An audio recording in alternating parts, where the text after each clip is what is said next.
How come a nigga ain't into his prime? Still getting better after all this time. These niggas say that they killers, they lying. Only thing I see him killing is time. 100 million.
Yo, yo, yo, yo, yo. Yo, yo, yo. Better start pretty soon. I wasn't ready right at 12 o'clock. That's when the streams normally are supposed to start. I wasn't ready right at 12, so I just had some little background music going on for you. Let me just finish getting situated over here, and then we're going to get to work. Thank you SNBJR or JR Records for subscribing. I see you just subscribed a minute or two ago. Appreciate that. Yeah, whoop, I didn't mean to quit Spotify. Whoop, didn't mean to do that. Let's put that back on. Need some background music while I get situated. My bad. But anyways, in the meantime, while I'm getting all this stuff right, how's everyone doing? Whether you're watching this live or whether you're watching this as a replay. Spotify, what are you doing? Open up. How's everybody doing out there? Oh, I don't even have my chat pulled up. That might be important.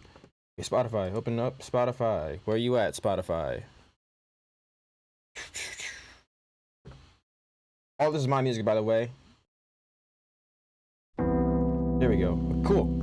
All that's my music, by the way. If you want to check out any of this background music that you've been hearing, you can go to Spotify or Apple Music or Tidal or whatever platform you listen to music on and look up El Marquis Productions. Okay, got the chat. Pulled up my other monitor. Make sure I pin this to my screen so I can see it at all times. Where's the thing? I never remember where it is.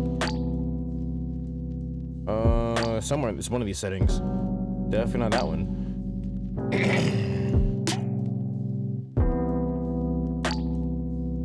It's a great backup music, I'm sure. Thank you. How you doing, SLP? Yeah, all this stuff is this lo-fi music that I made. Okay, where is? Why do I never remember where it is? In my chat. Is it? It's not that. It's. Anyways. Why can I never find it? I'm gonna get it down one of these days.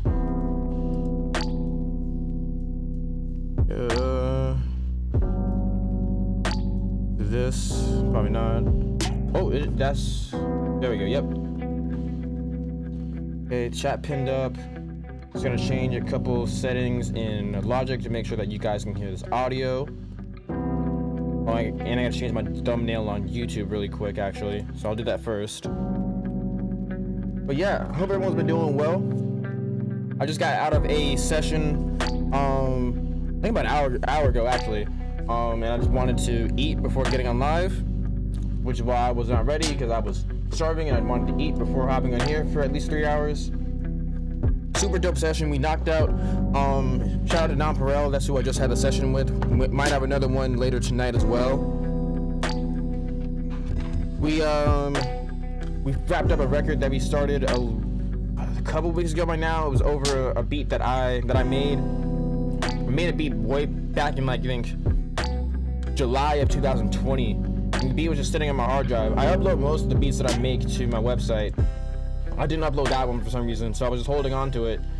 And then he said, "I'm good, bro. I'm glad to see that you are doing the same." Thank you, SLP. So yeah, with that beat, it was just sitting on my hard drive. For some reason, I didn't upload it. So, and then Nonpareil, he texted me and asked me to send him some beats. So I said, okay, bet. And that beat sounds like something that he would use. So I was like, okay, let me just I'll send him this one. Instantly liked it. We recorded the rough draft of it probably within that same week that I sent it to him, and then we just wrapped it up today. So that's dope. Then we were listening to just to look for some more inspiration. We were going through J. Cole's album, the Off Season, and we listened to J. Cole's song Amari, and I was like, oh wait a minute, I have a beat that sounds really close to this. So I played him that beat.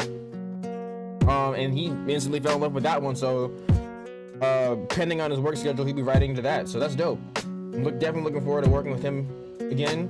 We've been working together for a long time now, I think 5-6 years. So it's super fun being able to create music with your friends and stuff, so that's fire. I love making beats and stuff on my own, but there's always just something about collaborating with other people that's dope. Okay, so updating this thumbnail. So yes, that do sound dope for sure. Absolutely. I think there's a lost art in production nowadays where a lot of us, myself included, a lot of producers are really just focused on selling beats online and leasing beats and trying to get placements and stuff.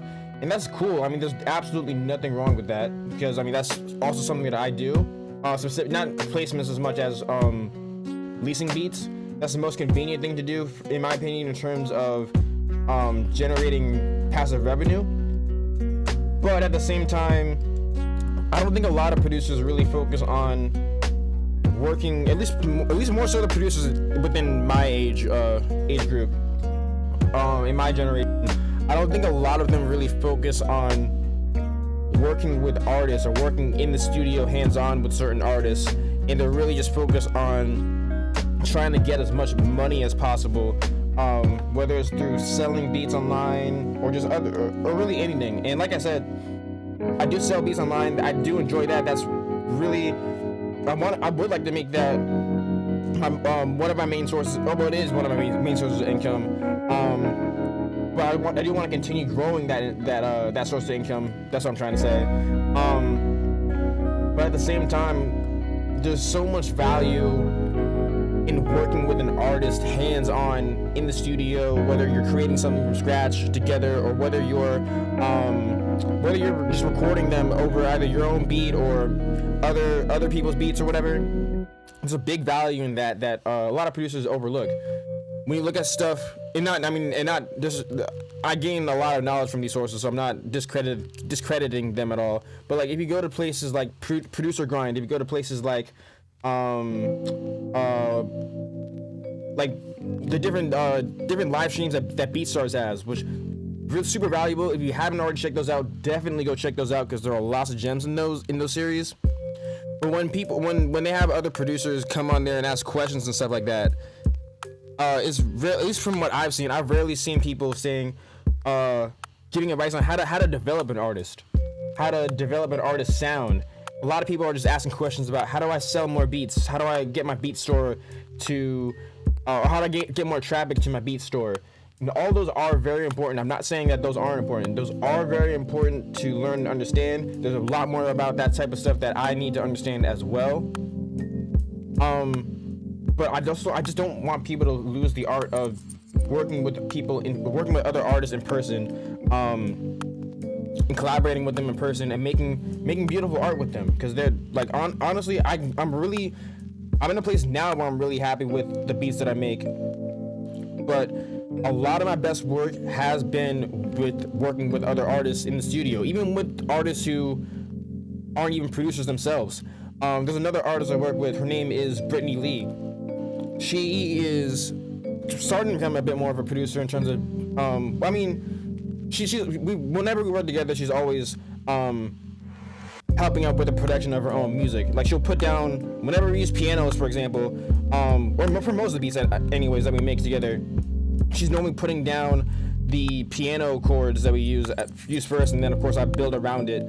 But then she'll also go in and say, hey, I want this effect on my vocals right here, or I want you to do this cool trick with the beat. And she doesn't necessarily know the terms and stuff like that, which of course is fine. She doesn't know the terms and stuff the way that I do, or the names of different effects and stuff like that, but she knows just enough to be able to tell me, hey, I want you to do this type of sound. And it's a lot of times it's stuff that I never would have thought about doing on my own. It's which is good, because that teaches me, first of all, different techniques that I can use when I'm producing other people, or just even since we do regularly work together, just different things I can think of when we're working together. And yeah, it's just stuff that I never would have thought of on my own. And if I only focused on, for example, if I only focused on selling beats online rather than also working with people in person, I never would have learned different things I've learned from her, different things I've learned from Nam Pharrell, different things I've learned from people like Butu. All those artists I named specific. Those are specific artists that I don't just engineer for. I've produced for in the past. I've just learned a lot of different things, and even outside of just them, even working with other people, engineering for other people, where I'm not really producing them as much as just really recording them. Even in those type of situations, I've learned how to work with other artists. I've learned to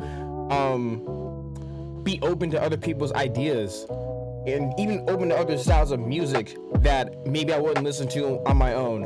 All that is stuff that I've gained from not only selling beats online, not only trying to figure out how to drive traffic to my beat store, not only trying to learn about, I don't know, prices for beats.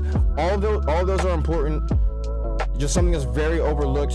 Something I personally think is very overlooked by specifically other producers within my generation, my age group, is knowledge of how to actually work with other artists. He said, SOP said, that's very important in the business side of it, but the main focus should always be the art side of it, because that's the key for progression, because we producers are always learning every day. We never stop learning. 100%, that is correct. That is correct. So there's always a balance between the music side of things and the business side of things. Because if you are someone, like for me, for example, I love production, I love music, I have a strong passion for making the absolute best music possible, but I also want this to be my main source of income. I don't have another job right now. Music is my only, the different revenue streams that I generate income with through music are all my sources of income. And even though I do prioritize making the best music possible, I also have to prioritize business as well, because, for example, the equipment that I use in the studio is not free. The drum sounds that I use aren't free. The virtual synths that I use aren't free. The electricity that powers all this stuff isn't free. So at the end of the day, I still do need to have a business mindset and keep in mind how to make a profit off of the different things that I work on. But none of that really should take away from also making dope art. So that's why I like leasing beats, of course. I do very much so enjoy leasing beats. I encourage producers, as a matter of fact, I encourage them to lease their beats as well, instead of just having them sit on their hard drive and just waiting for Drake to call them up and get a beat from them.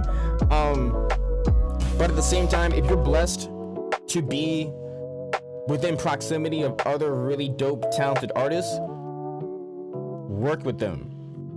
Learn how to work with them, have sessions with them, invite them over to your studio. If you don't have the best space, I mean, even if y'all two want to split studio time at a professional studio, which is not always necessary, but even then, like if you do have an option to work with people in person, absolutely do that. And of course, do the whole leasing beats thing online. Do the whole if you want to shop around exclusives, do that. End of the day, do whatever makes you the happiest. But also, yeah, it's just all about keeping balancing up the business side of things with actually creating some really dope art. Okay, I've ranted long enough. I think we're good. So we're going to get to work. So let me switch my scenes. Cool, now you can see Logic. We are live on Twitch and YouTube. I believe I should be live on my personal Facebook page as well. I'll check that really quick, and then we'll start cooking up. Let's see, am I live on? Yep, I'm live on Facebook as well. That's cool. All right, so I'm gonna turn Spotify off, and we're going to get to work. I don't know what type of beat that I'm gonna make today, but I'm going to figure it out. Okay, let's look for some loops or samples or whatever we got. What do I feel like making today?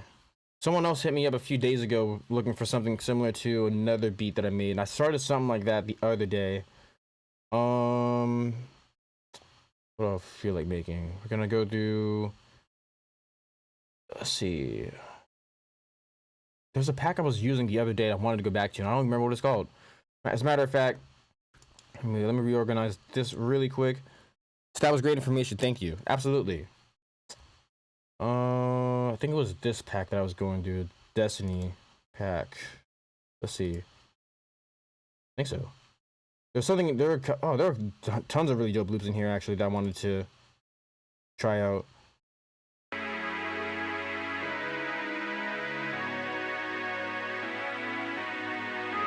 That's cool.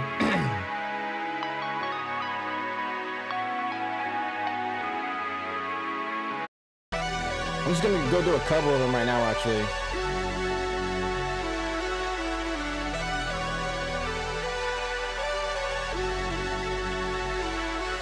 Yes, try to generate some source of income with your music so you can still be able to always focus on making music and not thought of how I'm going to pay your bill. Exactly, yeah, exactly that. It's having fun with making music, but also making sure that you're making responsible choices with who you work with, how you're getting compensated, how much time you spend with certain artists. If someone's if you're working with someone who's not who's holding you back from being able to generate as much income as possible. Sometimes you have to make tough decisions like that and stop working with someone if either you're just not feeling the music that you're making with them, or they're holding you back from actually pursuing a different venture that's going to generate more income for you. Okay, I definitely want to use one of these three actually.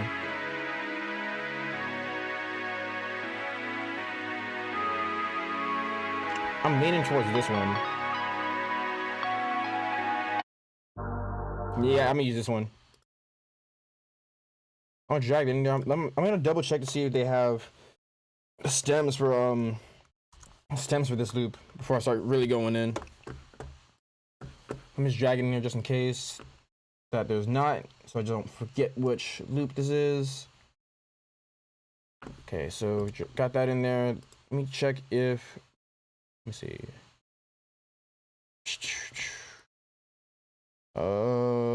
I don't think they have it for this. If they don't, it doesn't really matter. Do they? Let's see. Oh, that's not it. No biggie if they don't. Oh, maybe they do. Oh, they might. I think they might. Nope, nah, not for this one. Never mind. That was for wavy, so. Alright, cool, no biggie. Alright, let's get to work.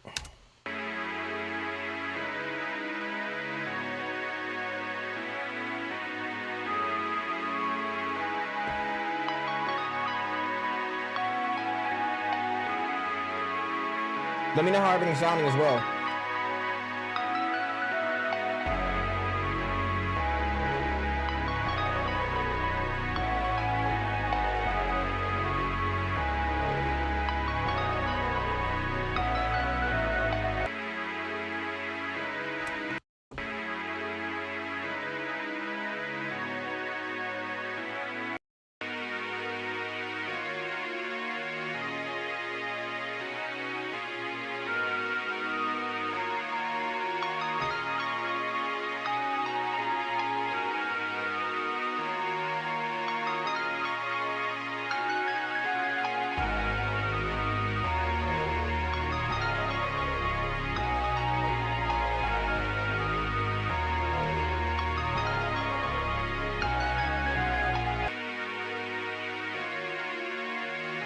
Let me know how everything's sounding, if everything's sounding clear, if there's any distortion going on.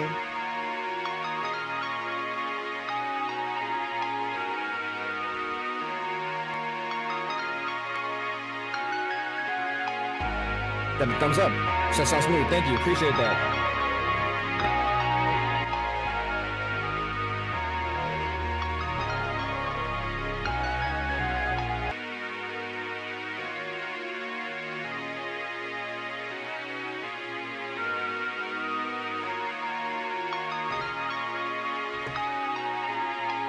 Adding a couple of effects to this. I'm like really subtle effects that honestly may not even be necessary. The loop already sounds really good.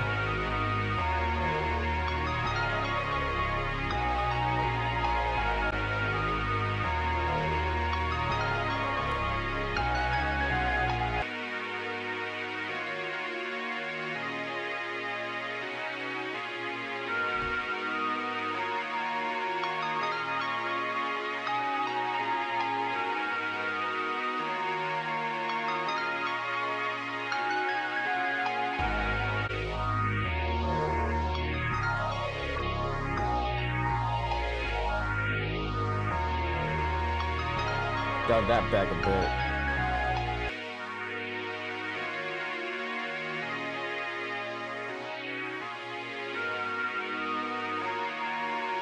I want that to be somewhat subtle. Cool.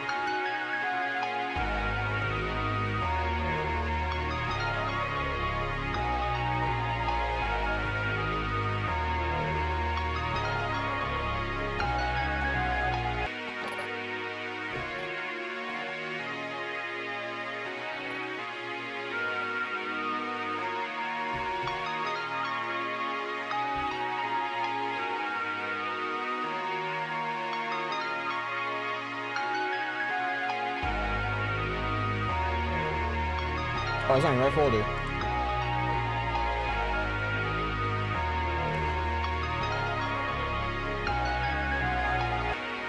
Okay, drums. Turn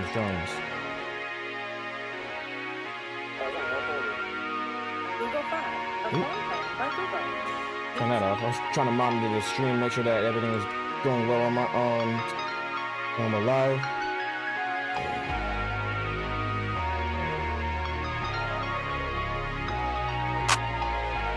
Use that one. E flat minor.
I'll mess up the last two.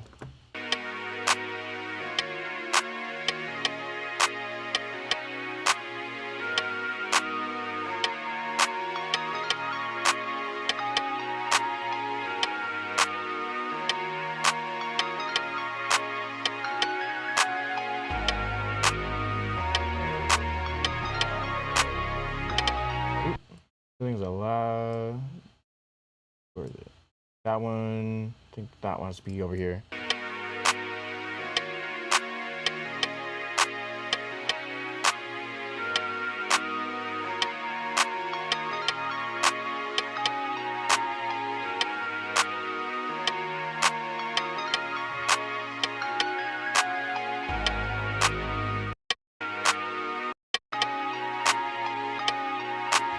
The melody's got the summer vibe. Oh, for sure.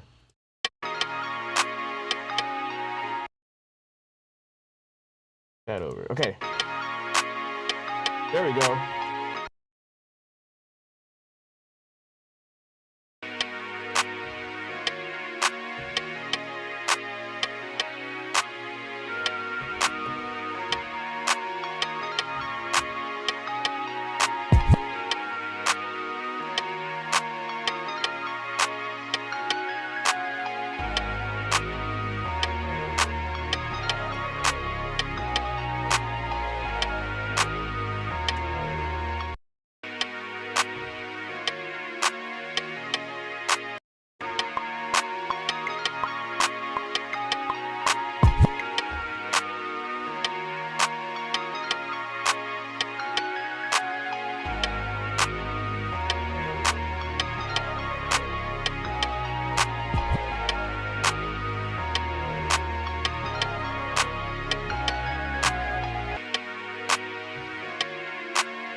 Hi-hats. I need some hi-hats.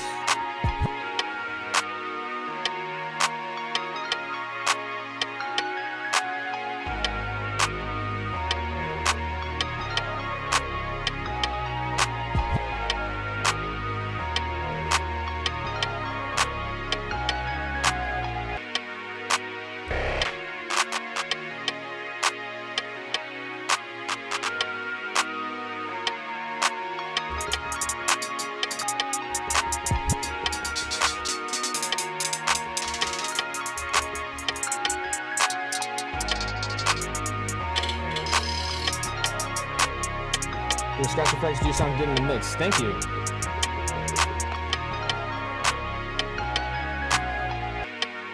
Just wanted to try that out.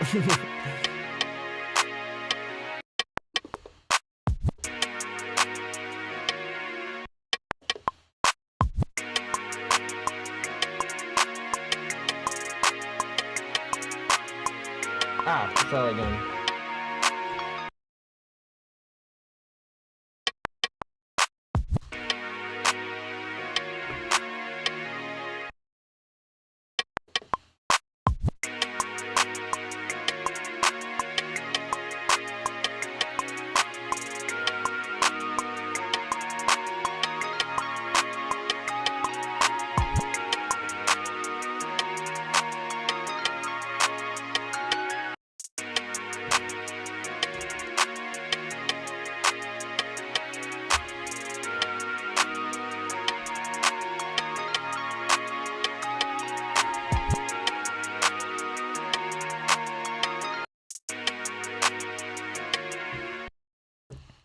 If you've seen the stream before, you know what I gotta do. Make these hi-hats a bit more interesting. I know there was a mistake on a couple of them.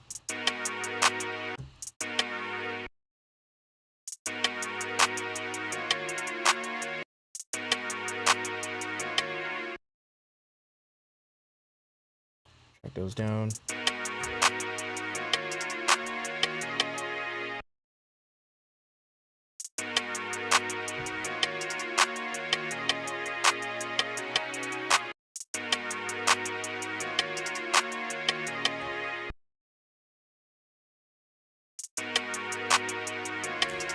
So what are you looking for the hi-hats to sound like? The sound itself is good. I'm just pitching them up and down certain places, like a kind of making them play like a melodic instrument.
It's really tedious, but that's one of my favorite parts about making beats.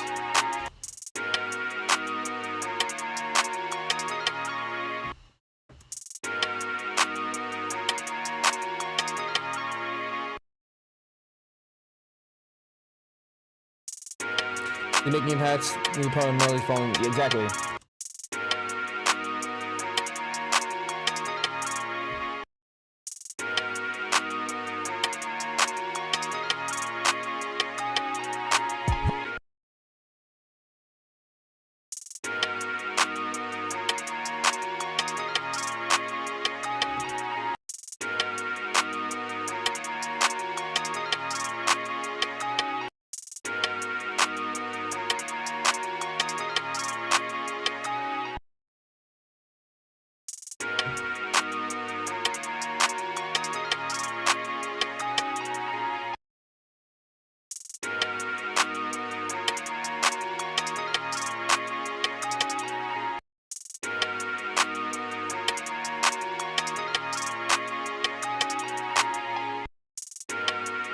Almost there.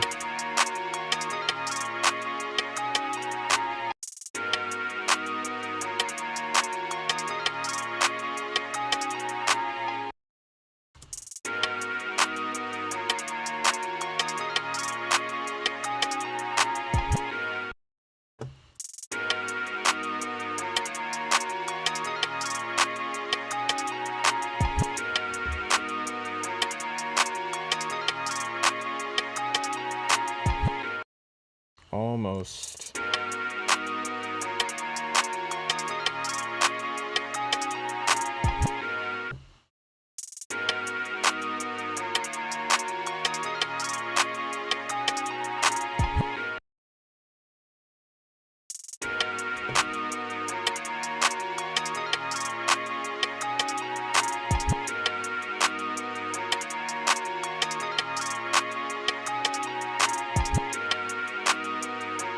That might be it. Actually, let's try that.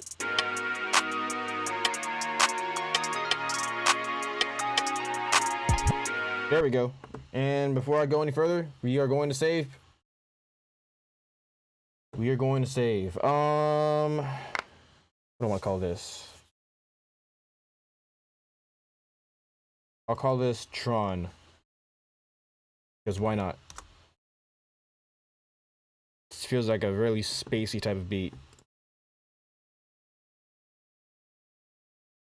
Okay, wait for that to save, and then mess with the highs a little bit more.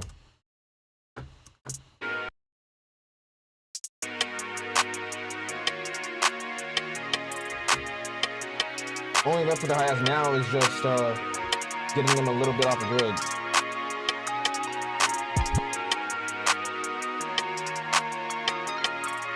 Perfect.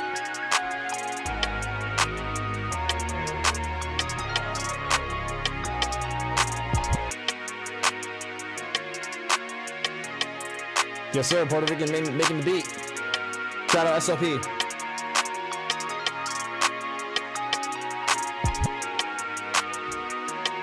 Actually, one last thing I gotta do, I gotta turn down some of those velocities in my head. Those right there need to come down a little bit. Okay, adjust that, and then we'll be good. There we go. Okay.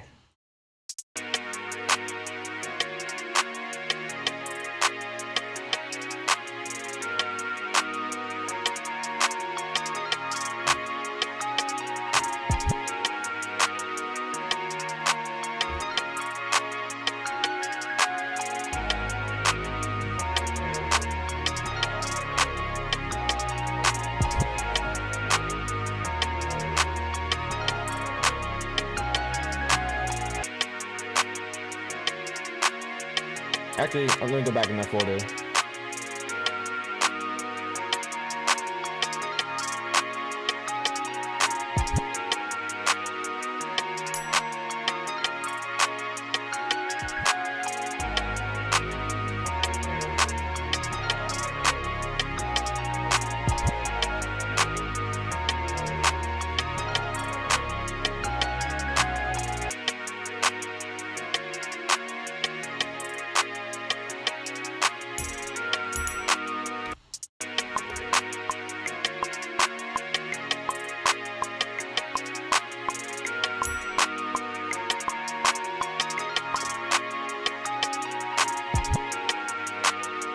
right now I'm just doing, what I'm doing is I'm finding a couple of percussion sounds to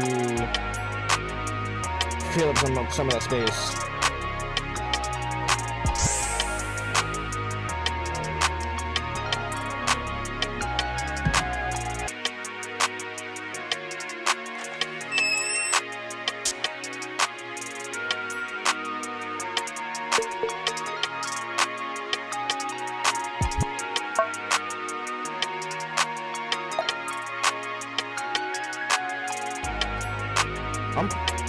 I'll put that on the paper right now because I kind of like that. Don't know for sure I'm gonna use that one though. Just Robert says, "What's Gucci, bro? Chilling at work, checking out what you're doing, man. Keen to see you at work." Thank you, man. Appreciate that. Hope you're doing well, Robert. Robert and I got a lot of music in the tank right now, so y'all better make sure you check him out too. As a matter of fact, one of the beats that I'm making on the stream, it might be going for you. Who knows?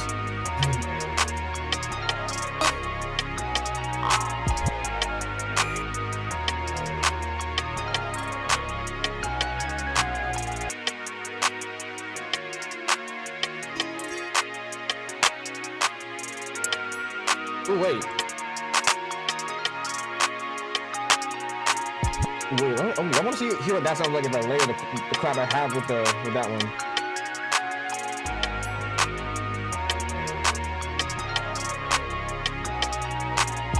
Ooh, okay, cool. I'm gonna keep that. I'm turn it down a little bit.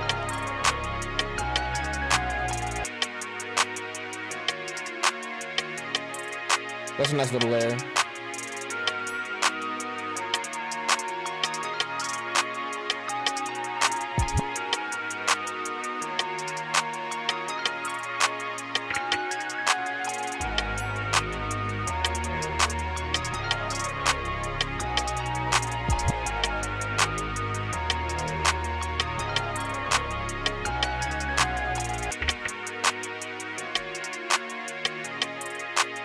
One of these days I need to add a second camera to show you what I'm doing on my machine controller. One of these days. That'll come with time.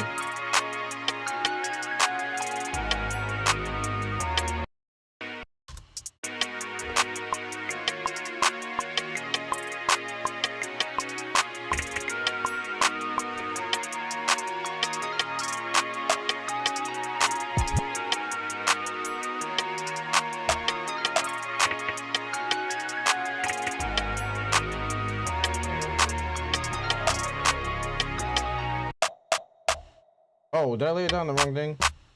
Oh, I did. Okay, wait, let me put that back over here. Whoops.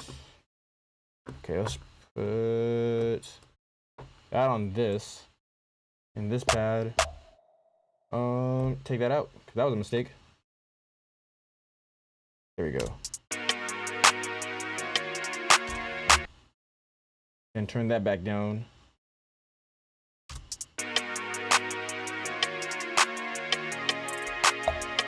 Yeah, okay, I'm not really feeling that sound anymore.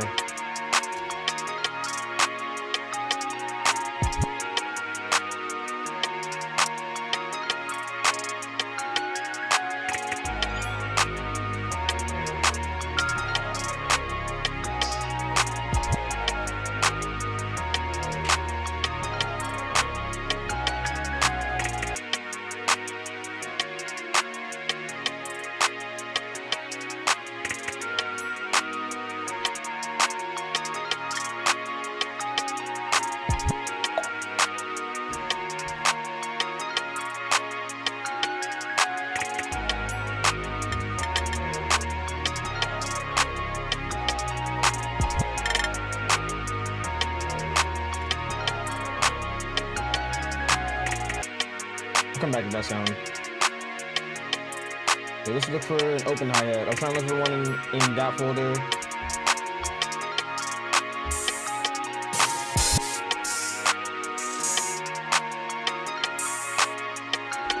Try that one. Should zap in a couple synths in there, bro. Getting like an 80s vibe with this. I might add some synths in there too, actually.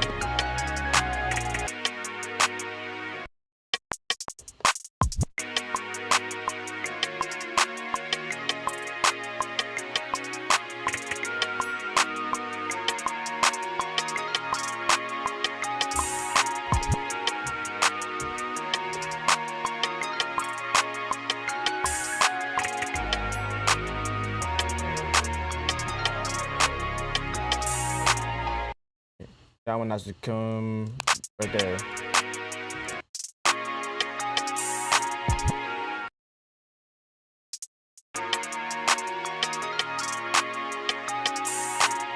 And that, just need to turn that down a little bit.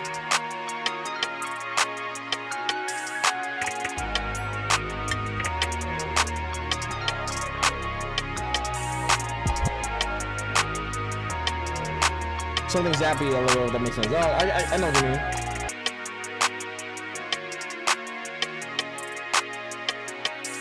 Okay, I think it's good for drums right now. I'm gonna loop this part and see if I can. Let's see if I can come up with any synth patterns.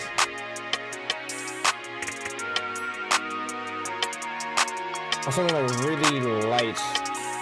If I end up adding any more melodies, I want to add something like really light.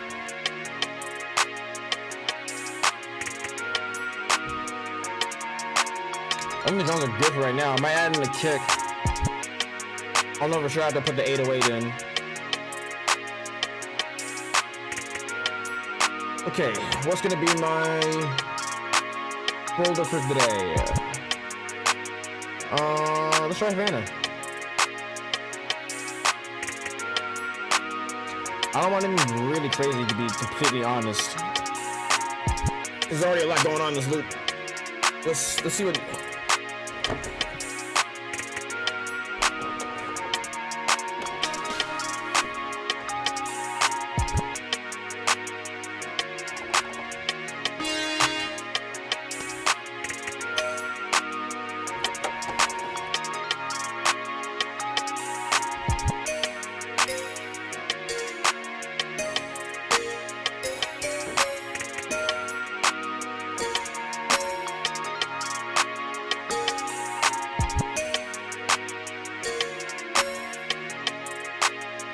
Something really simple, hold up. This is a section right here where you find out how bad of a piano player I am.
Okay, let's try this. Ooh. Yeah, I'm like that too. I don't like too much in the beat. Yeah, it's for not everything needs to be super duper complex. Ooh, why are we out? Oh, come on. There we go.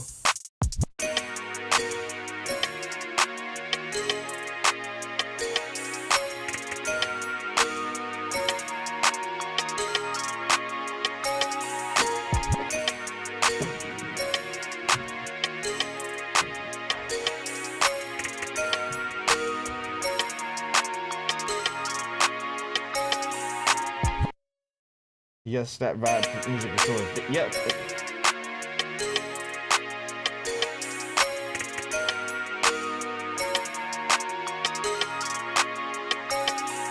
Gotta fix the last two notes. I wanted to change up that last part a little bit.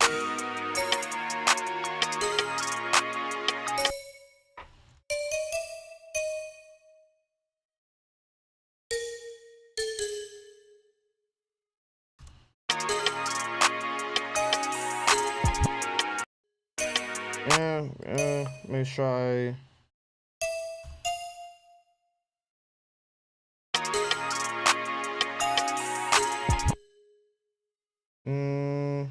Just getting there.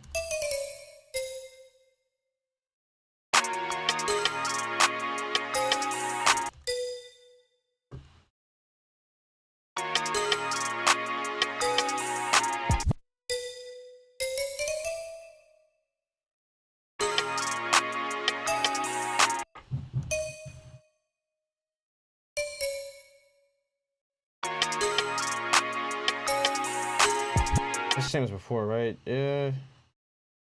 Wait, hold up.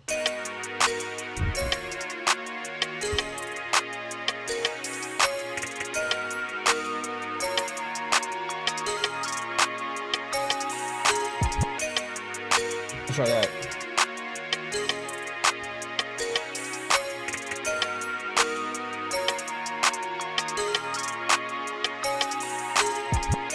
Okay, that's gonna be turned down.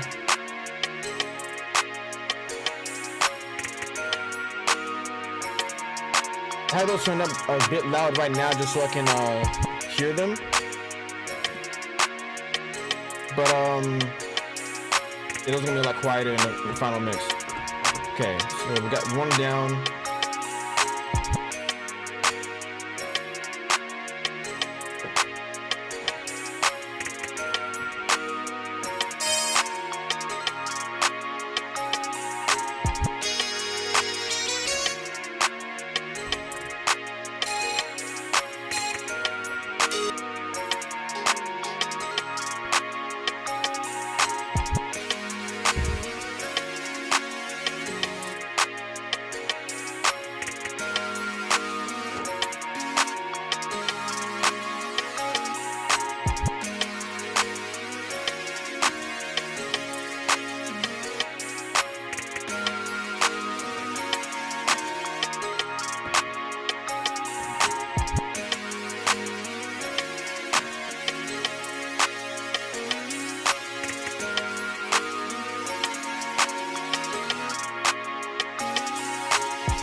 Yes. I got most of it down. Hold up. Let's try that for right now. Hold, so I don't forget. Oop. There we go. Okay.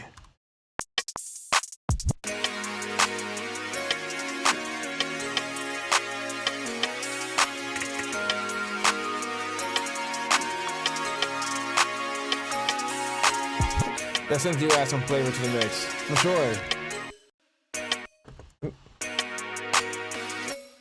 So now let's tighten up that pattern a bit.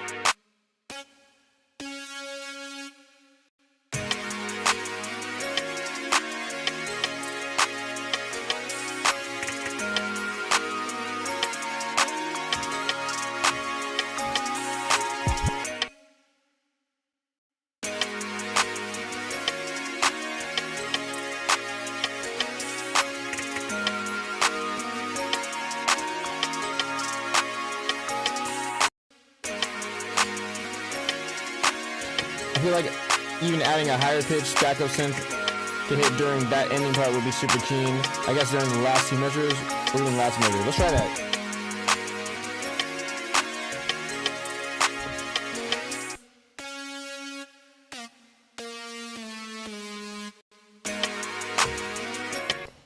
I'll try that in just a moment.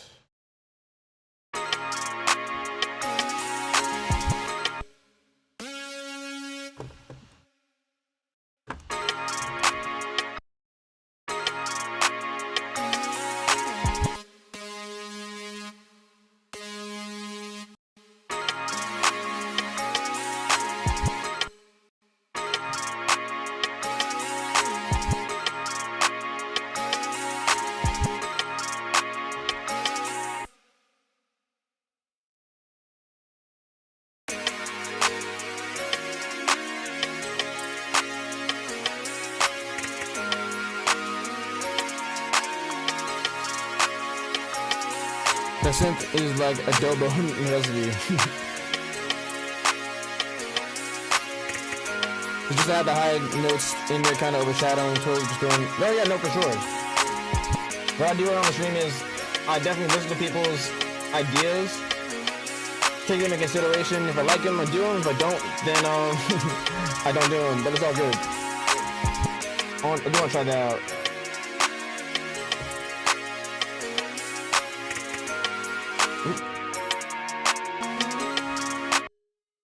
That was a mistake.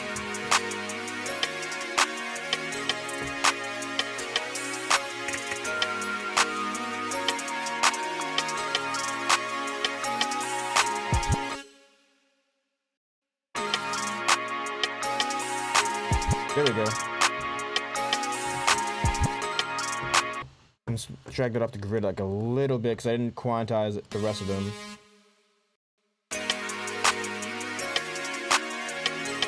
Okay, cool.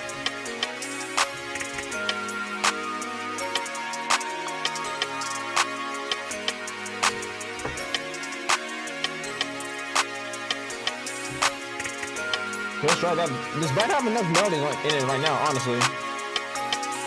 But I'll try adding one more.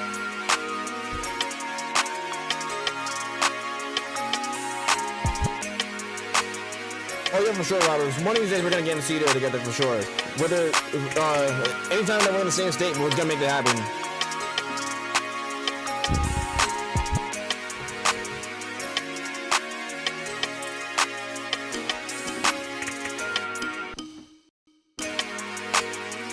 Ooh, wait. That would be a cool layer for this other thing. See what this sounds like together.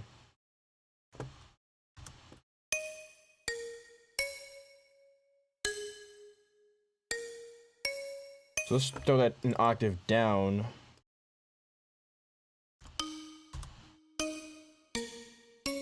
That's cool.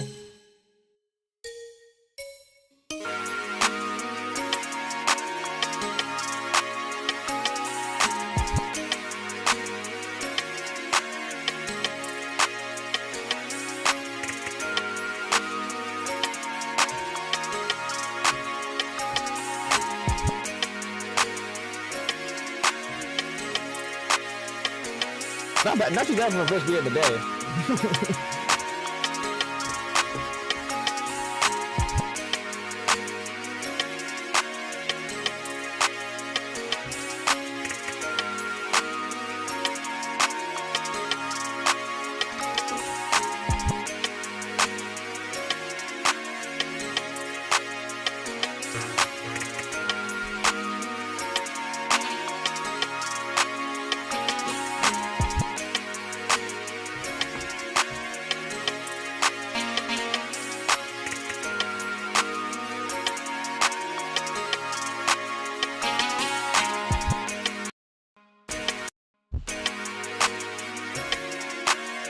Adding to the song. You already know, man.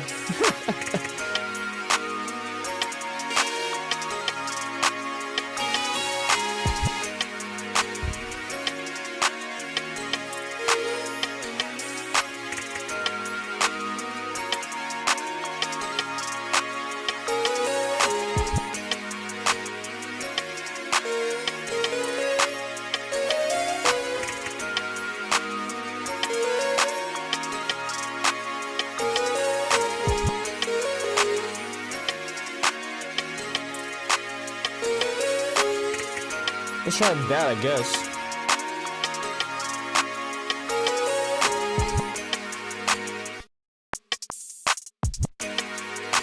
I want to scroll to a couple more of those sounds. I think I might stick with this one though.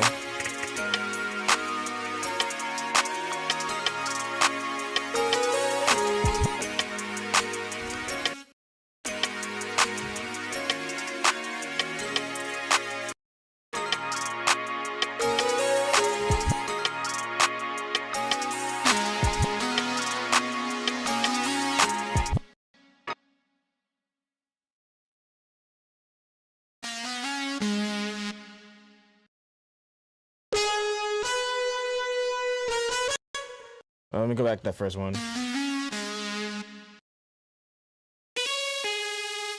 think it was... Yeah, it was that one. Ooh.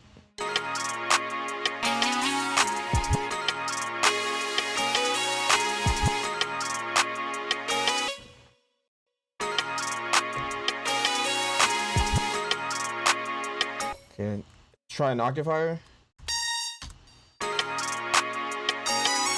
That's a little harsh. Only making the high single falsetto. I feel you. But I want to hear what this sounds like if I play it in a harmony. So that's what I was trying to do before and I couldn't figure it out. Try to start on the D flat. So I'm probably gonna end up just putting it back to where it is. So that's what's D sharp or D flat, C sharp. And make sure I quantize the right scale because I know some of those are wrong. Okay, E flat minor. Okay, I know that's wrong. Yes. That should start. So that's starting right there.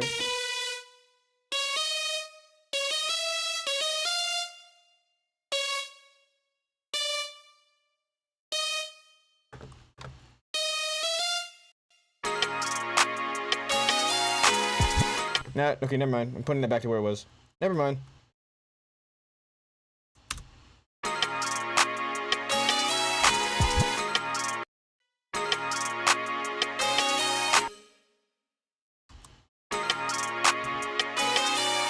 Okay, wait.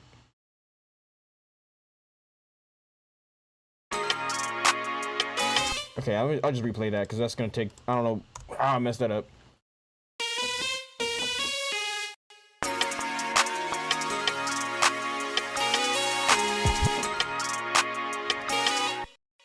Cool.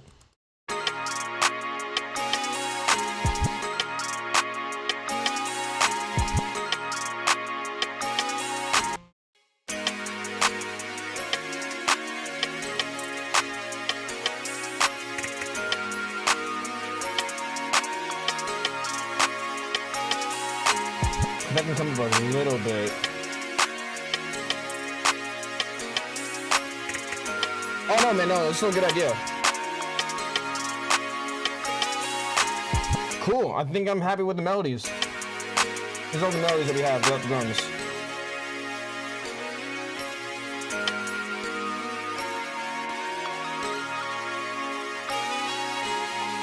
Okay, now we just need some bass, and then we can arrange. This beat's pretty much 90% of the way there.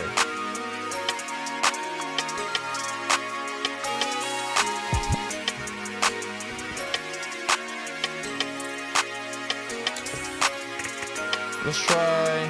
What do I feel like using?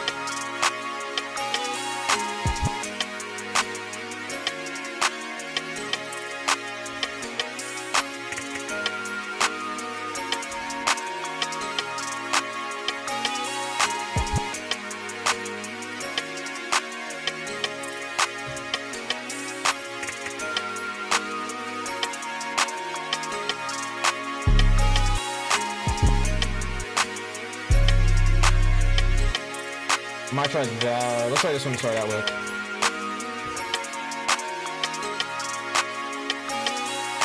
I'm probably gonna end up changing the 808. So yeah, that sounds way better than the high pitch thing I was thinking. But yeah, about to have a Untitled. Hey man, I'll catch you later for sure. And thank you for tuning in and thank you for those suggestions. I'll be on here until around 3. So if you're able to hop back in here, I might be working on. One of these beats may be the one that you texted me about before, actually.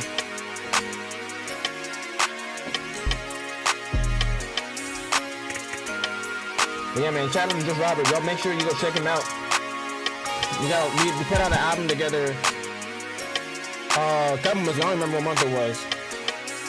But yeah, it's called Stuff in the Basement by Just Robert. Y'all make sure you check that out on all major streaming platforms.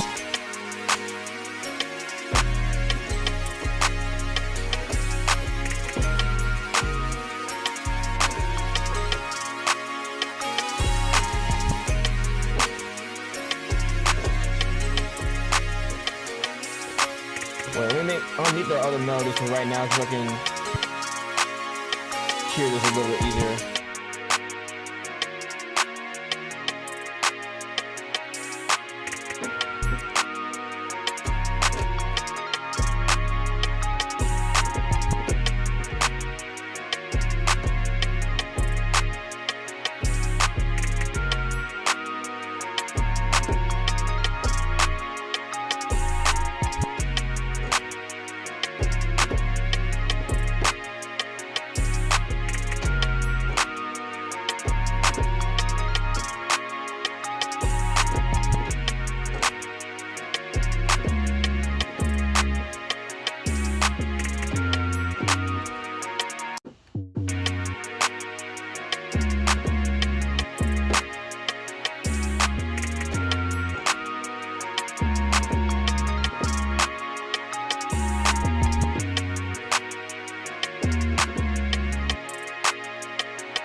I'm gonna put that down for right now. I might change that up.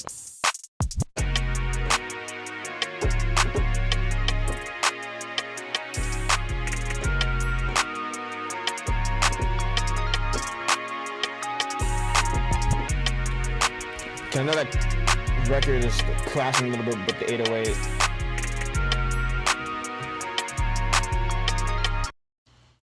Okay, I'm gonna swap the 808 out because I know fairly confident I'm one that fits a bit better.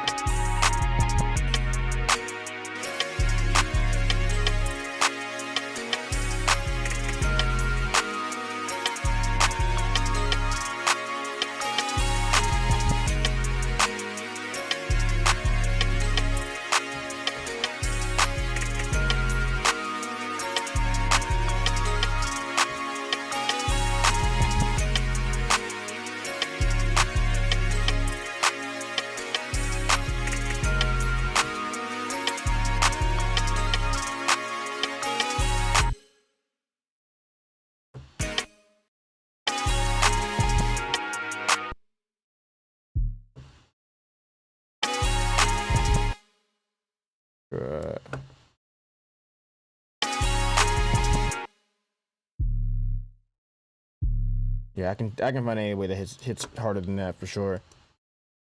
Let me get this pattern right though.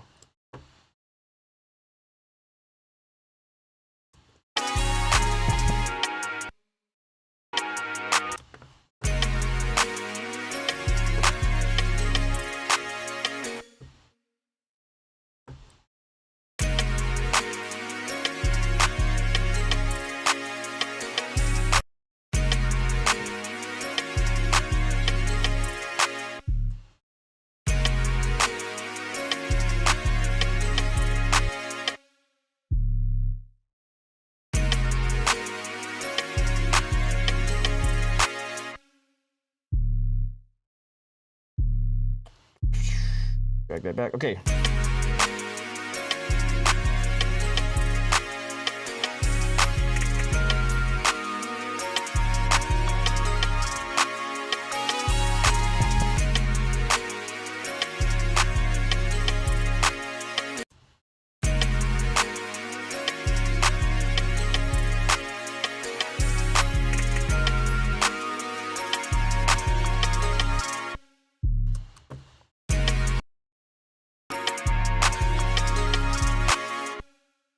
Like that.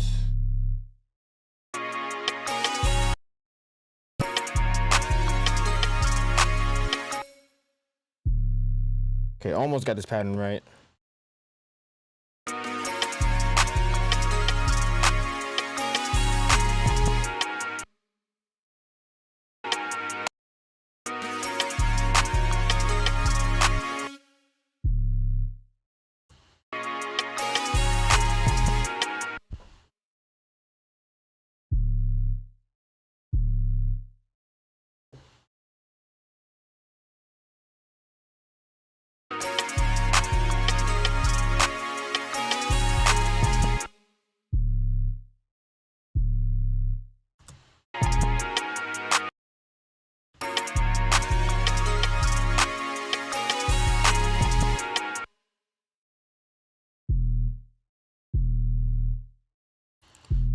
Almost.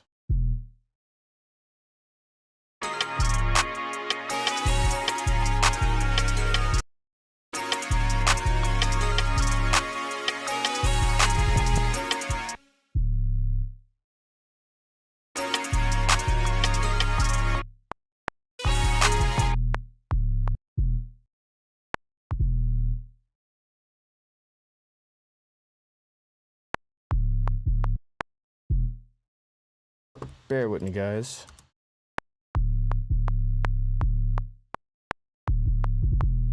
Ooh, that's not it. I want that to be like a doom doom doom doom doom. Okay, so maybe like something like that.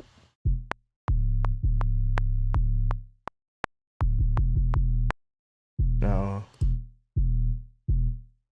That should be it. There we go.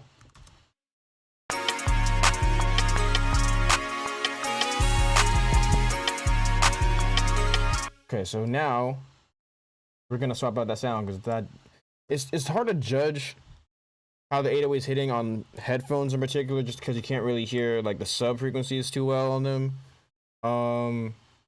But I'm just pretty sure that I have an 808 that can hit a bit harder than that. These are like my go-to 808s right here.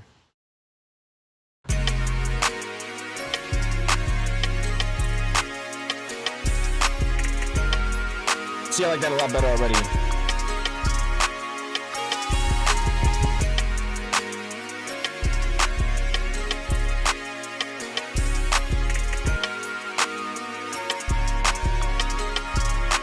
I'm probably gonna end up using the first one I selected.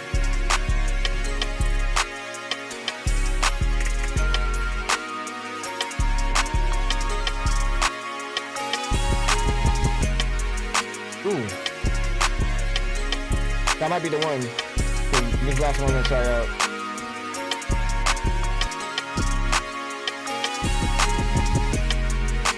Yep.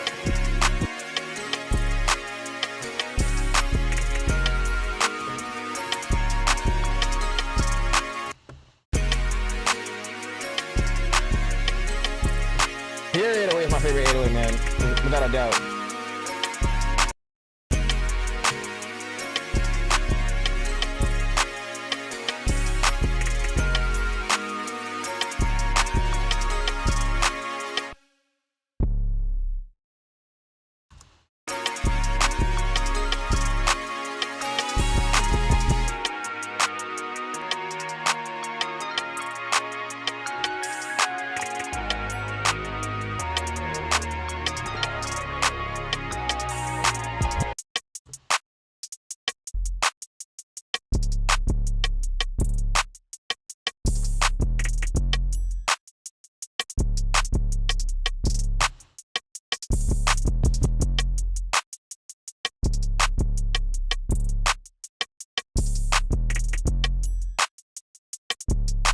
That's all you need.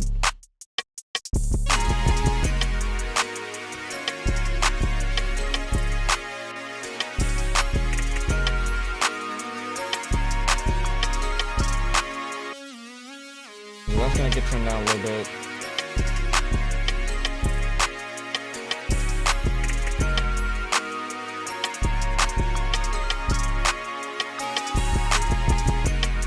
I can hear the sub in my headphones, plus the headphones I got a flat frequency response. Yeah, I can hear the sub for sure. It's not the same way as like when I'm on my when I'm on my speakers. So that's what I'm talking about.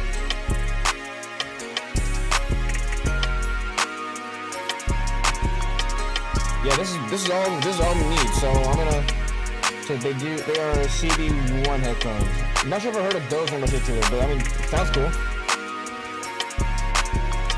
I'm using Bayer Dynamics right now. Okay, so we're gonna drag the drums out of here. Blank pattern machine. By the way, if you want to use the same template that a similar template, this is one I use for specific instruments that I use in my beats. But if you want the machine template that I'm using, the way that you can quickly integrate machine inside of Logic Pro 10, if you happen to be a Logic Pro 10 and or machine user, there should be a link in the description of this video. If you're watching this on YouTube, there should be a link in the description of this video to download this template completely for free. If the link isn't there, because I don't remember if I updated it for the live streams, but if it is there, you can go ahead and look in the description of this video, check out that link. If not, I'll make sure that it's in there by the time that the stream's over, so if you're watching this as a replay, you can check it out there as well. But yeah, this is my favorite way to do drums, is using machine for vast majority of the time, without a doubt. Okay, so I'm just putting down, labeling the colors a bit, just so that way I can stay a bit more organized. I'm also just giving my ears a quick break from the loop. But definitely let me know what you're thinking about this beat so far, because I think I've been listening to more. I mean, I've always been listening to electronic music, but I've been including elements of electronic music into my beats, into like more hip hop style beats, for a little while now, and I'm liking the vibe. So let me know what you're thinking about this too. If you think it's hard, leave a thumbs up on this video. If you think it's whack, I mean, I don't know why you're here. But yeah, let me know what you're thinking about this so far. Okay, so I'm just labeling everything right now, and then we will arrange. Okay, so that's triangle. I think it's the loop. What lead was this? Okay, so that'll be like down, maybe like lead, counter, melody, high, lead, counter, melody, low, and that'll be lead, melody, high. Might end up changing some of those names later. And I'll color those. Those will be. Let me get those like a darker green.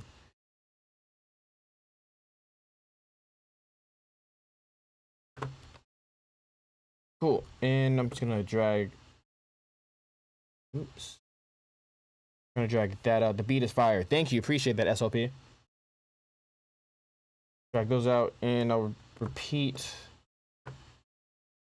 those a bunch of times. I need labeled at 808s. Okay, we're gonna leave it at 808. Command A to highlight everything. Name regions by tracks. That way I can quickly see what is what. Let's cut this right here. Okay, cool. Okay, so now we're going to arrange. So mute everything except for the loop. I'm gonna mute those with the chorus right now too. Okay.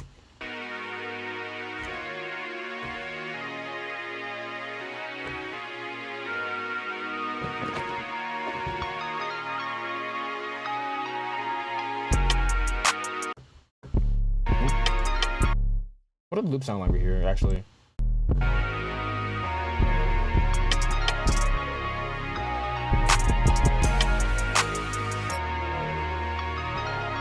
Because I might save that actually for the verse.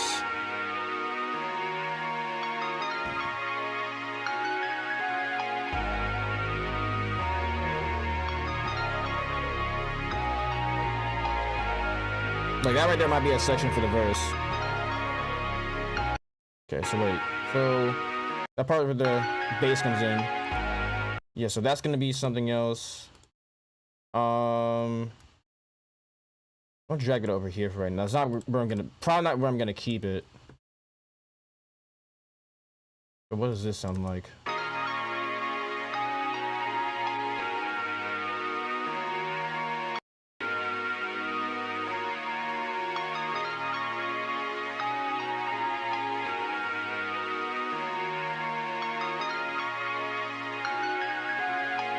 Okay, I know what I'm gonna do. So actually, so that's going to play. Rubber the chorus is gonna drop. Maybe have that part playing twice.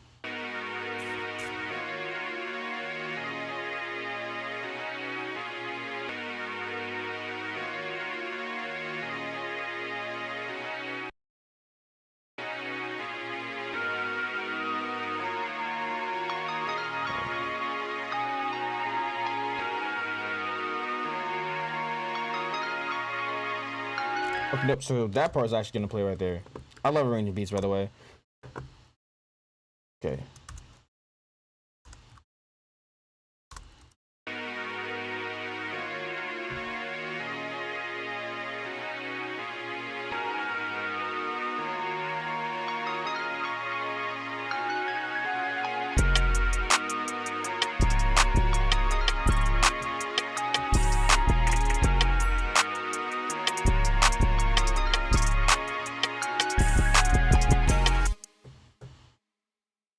Now have the chorus play. Yeah, play that part twice. The chorus 1B. I'm gonna hold that synth for this. I'm gonna hold that lead for this chorus.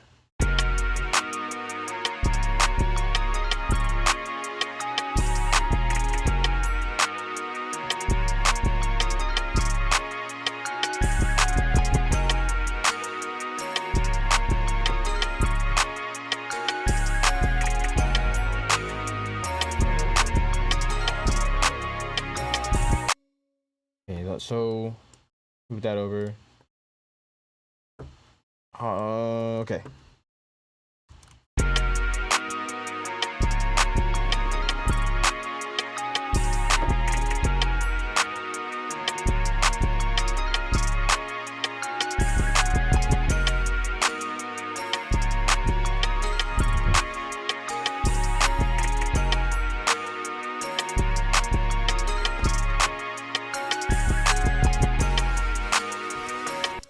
Okay, so got that down. Still holding the leads. Those will be most likely in the next chorus.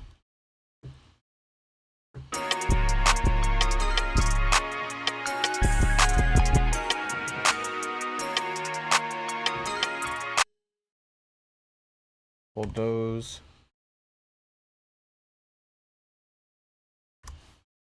I want the energy to come down right here.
Cool. Okay, got that down.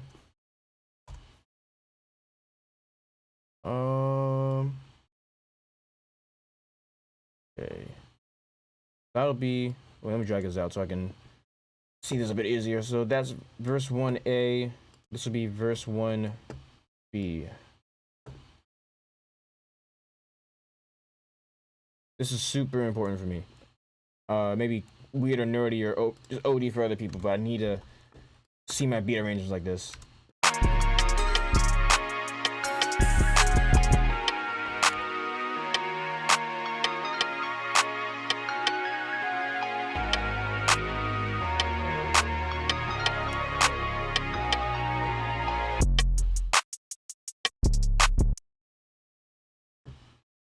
Okay.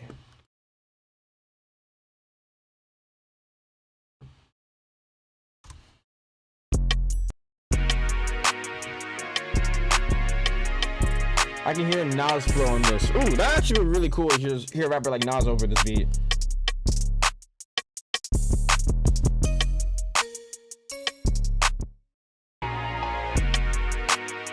It would be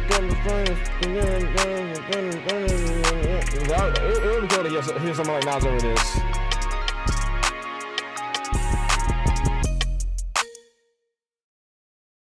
Anyway.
Trying to change this pattern a little bit. Oop. Okay, so that's not the right spot.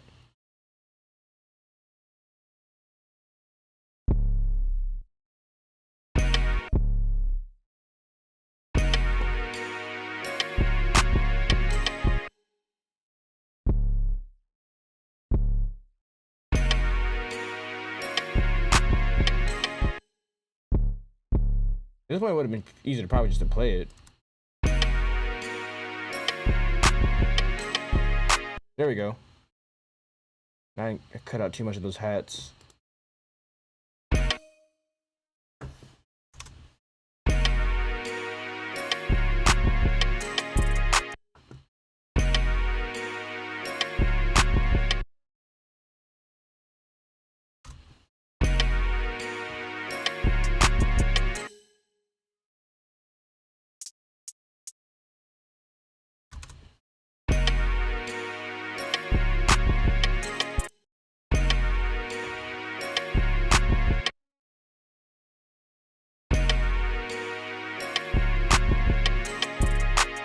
I'm trying chopping up the loop a little bit too. And then eventually when I bounce out the audio as an, I bounce out the synths as audio, I'm gonna do the same thing. It's been kind of harder to do as MIDI. I don't even want to worry about that right now, so I'm just gonna.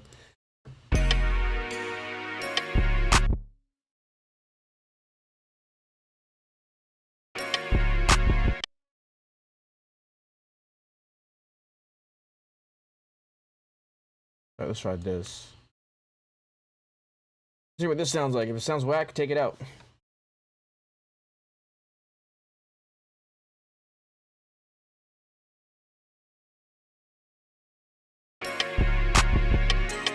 Probably not even that noticeable, for real, for real.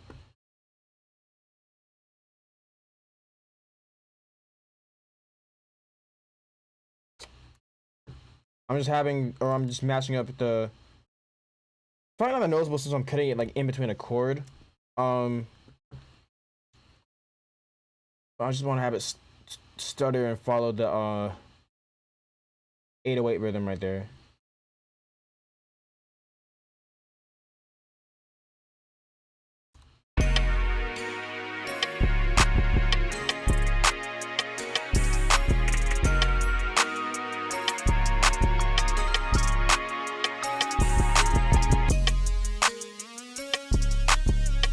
Oh my gosh, okay, let's try that again.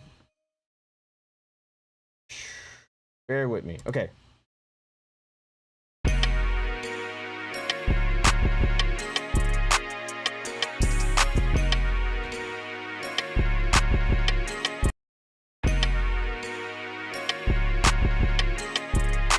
It's kind of cool.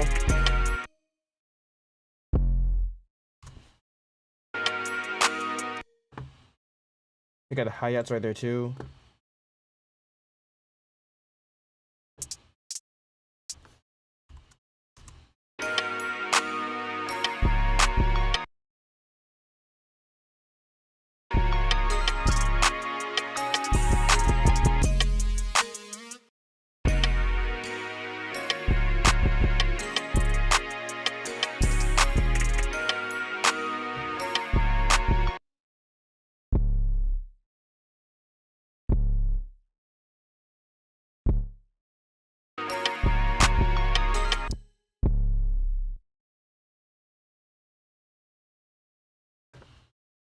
This is the trick in making relatively simple beats like this sound a lot more complex. I say that in pretty much every stream.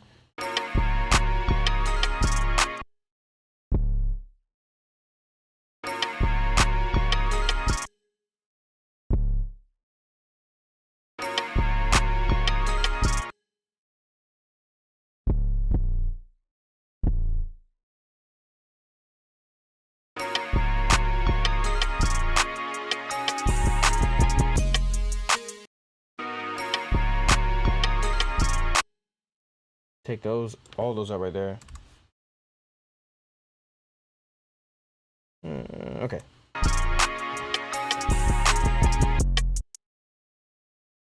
And then that last part is going to have this part. That loop.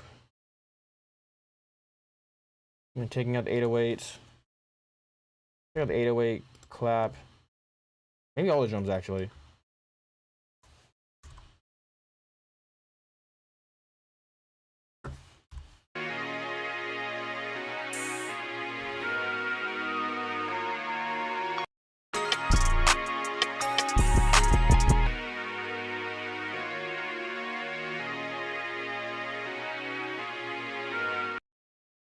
Okay, put the clap and the rim back over here.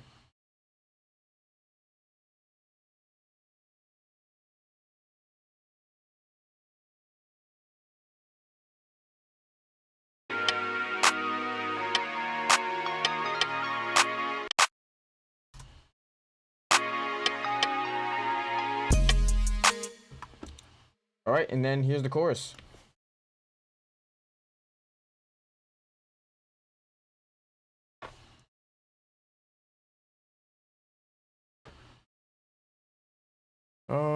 Let's see what it sounds like if I hold those leads actually.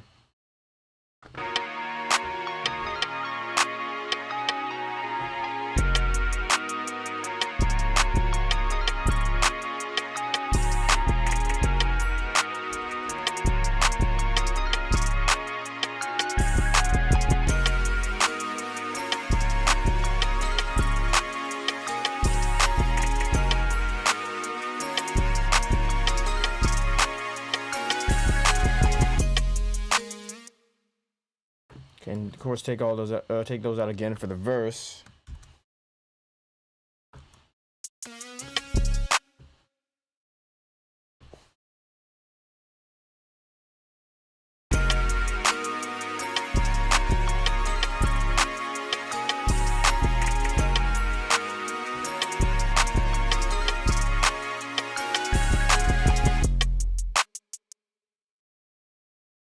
Okay, so now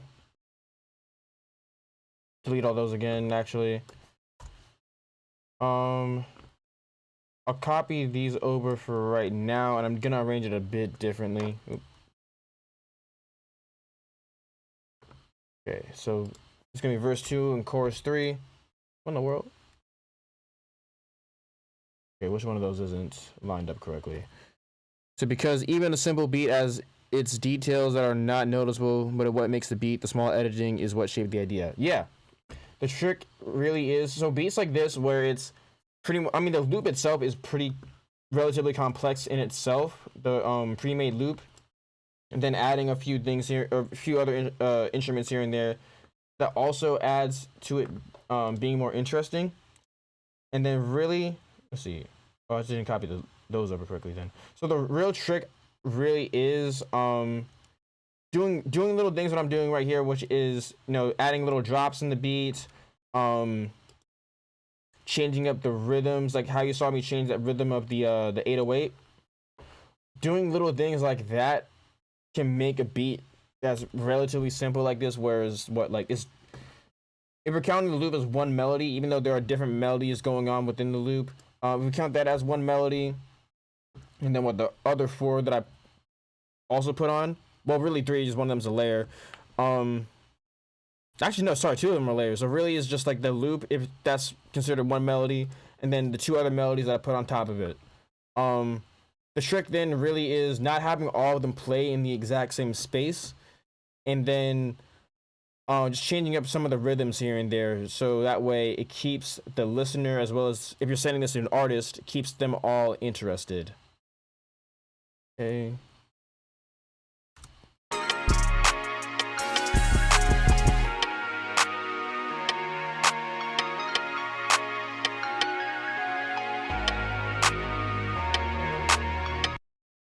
So I want to start those off the same. So I'm gonna have, let's hold those for a second.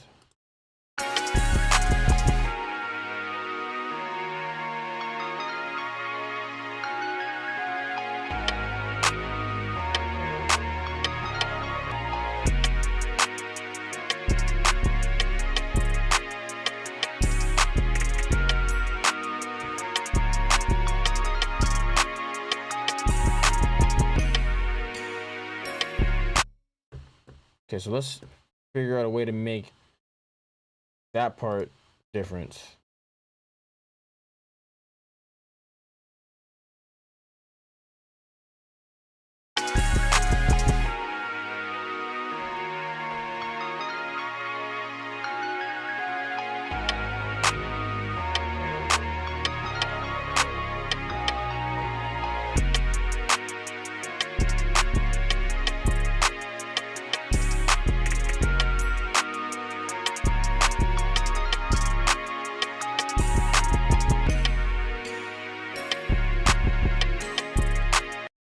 Okay, so delete that. Just repeat this part again.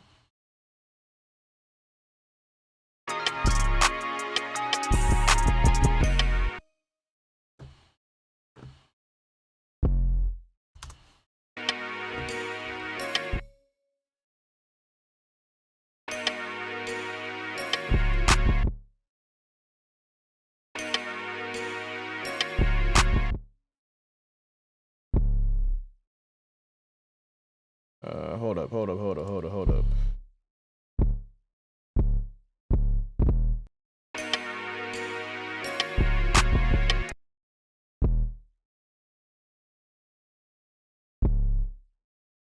Okay, I'm gonna try something. It's probably gonna, it might sound weird, but let me try to get this out of my head.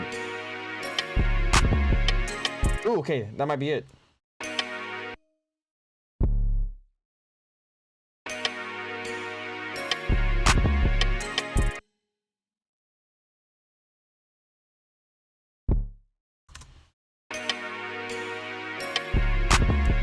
Take that one out.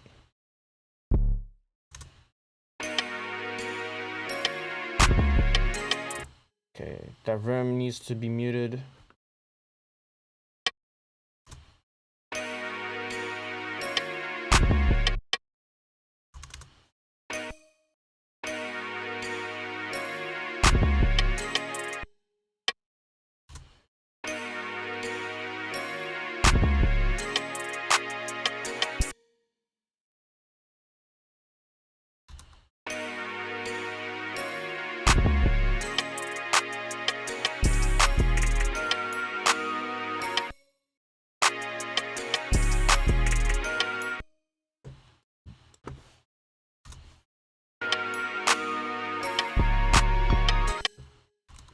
Yes, that's it. Thank you. Yeah.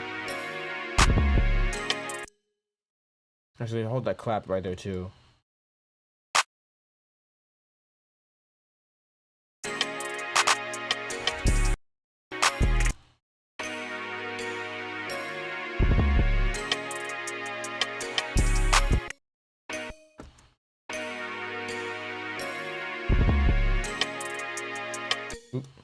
killed one too many of those.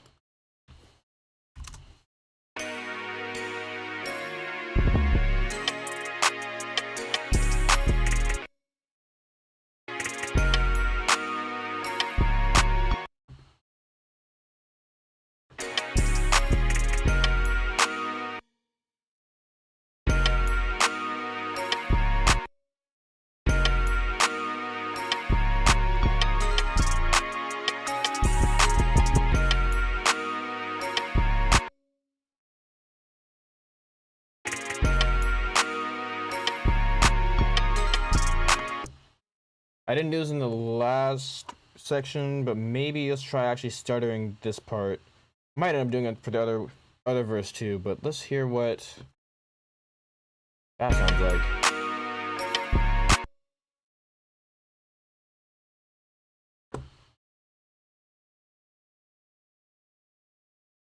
And it was by accident, which is a big part of production. Actually, I did that. That's what I heard in my head. I wanted to do like a dun-dun-dun type of run. And then I just happened to get it on like one of the first couple of tries, which is rare for me.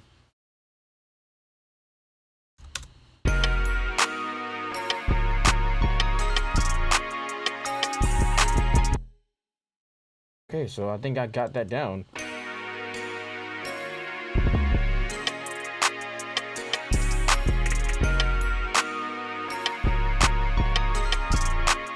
Wait. Yeah, I would go like that. And then that part will be pretty much the same. I want to hear what this sounds like an octave down.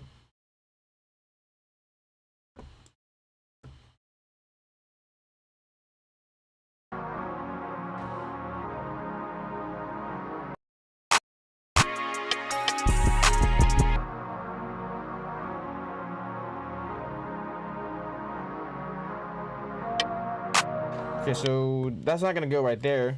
That's actually going to be how I end the beat.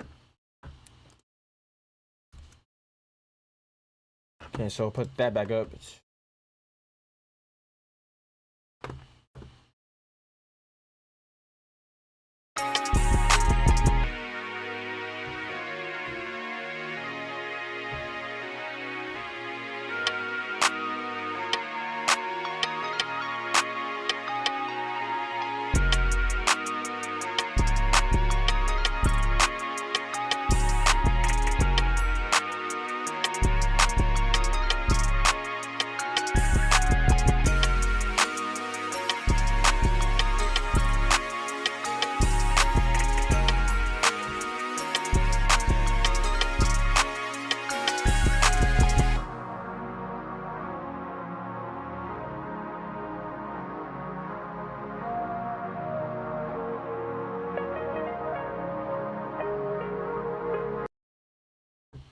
Wait, it's almost there, to be honest.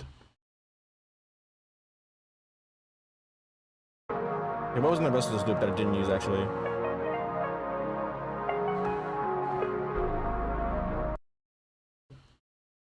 Let me use that part actually, because I don't think I used that any. I don't think I used that part, but let's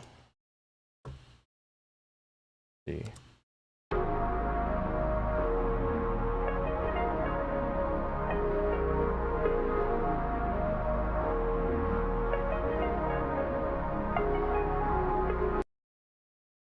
All right, so that's pretty much most the beat right there.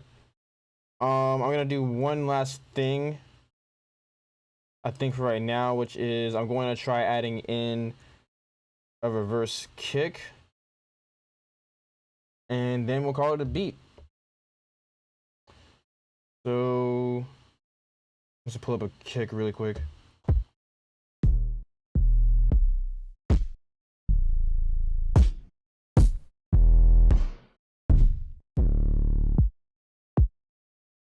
I'm gonna try that one first.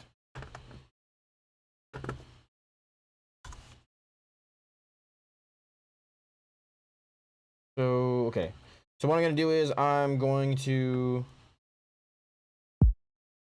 take this kick, put some reverb on it, bounce it in place, and then reverse it. That'll give me the effect that I'm looking for. Put the kick down. Here's my reverb. Have the mix set up. Let's try that for right now. Have the decay pretty well, very long actually. Not gonna use all of that. Bounce that in place.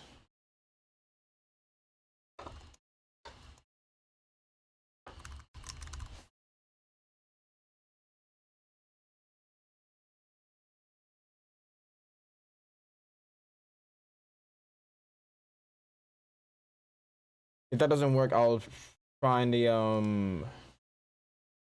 like a different like effects type of thing. Okay, so that's the kick. So here's what that sounds like actually before I even just do yeah. So here's what this sounds like playing forward.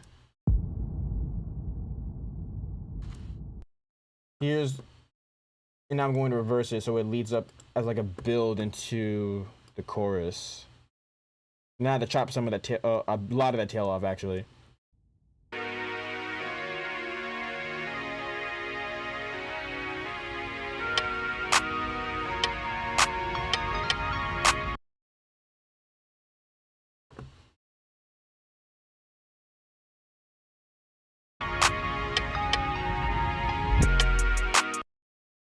Fade that part out.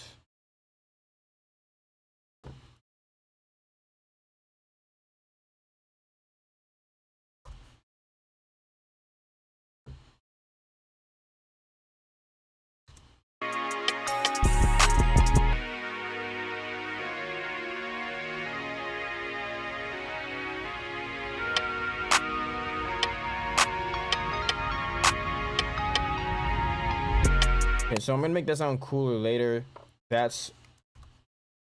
I'll leave that for the mixing phase. But yeah, that's pretty much the beat. They're gonna play it from the top, and then if there's anything else that I want to change, I'll do that. And then if it's good to go, then we'll move on to the next beat.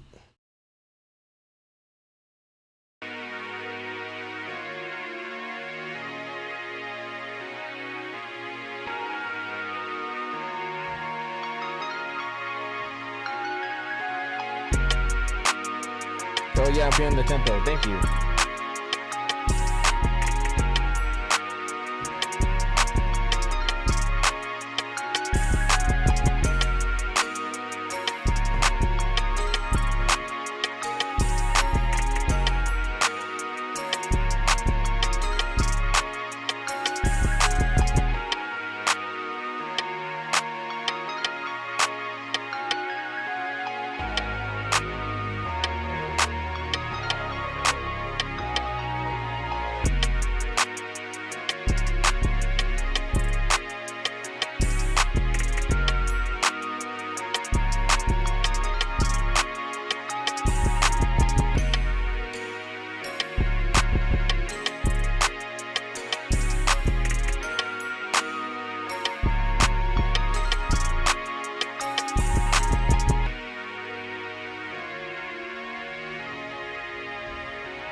Going out for a minute, bro, so if I don't catch your live stream again, until next time, always keep doing what you do, bro. Hey, thank you SLP for tuning in. Thank you for tuning in. I'll be on until probably around 3 o'clock today, and then most likely my next stream will be next Tuesday, 12 o'clock p.m. Eastern Standard Time. Shout out SLP, yeah, everyone go check him out.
That's pretty much the beat right there. Cool. And thank you, brother, of course. Cool. So that beat is pretty much done for right now. So let's move on to the next beat.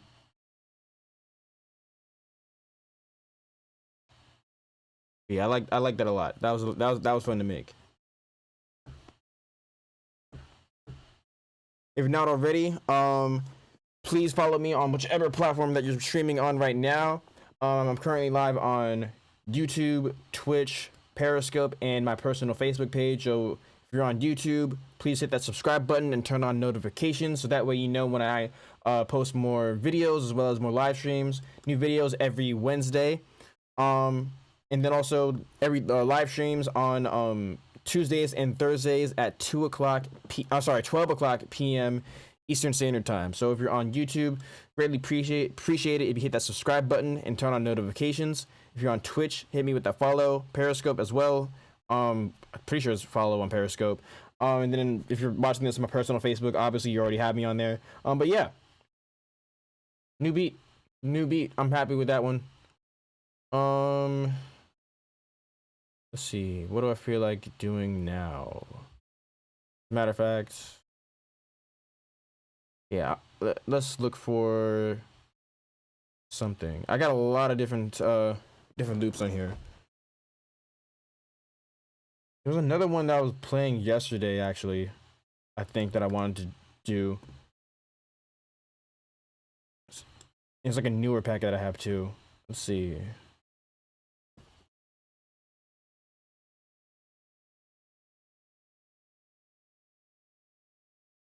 Which one was it?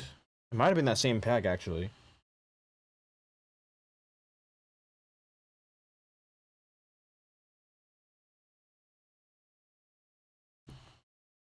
The Cymatics Destiny pack.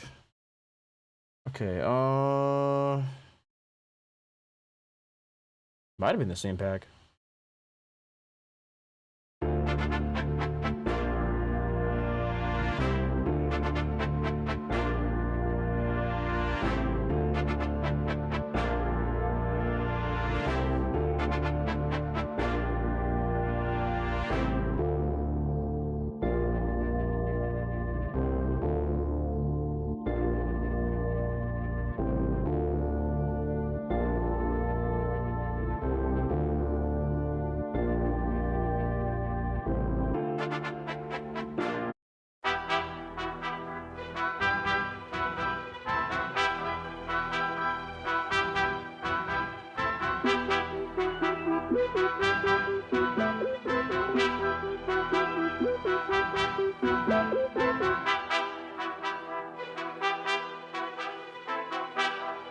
I'm leaning on this one.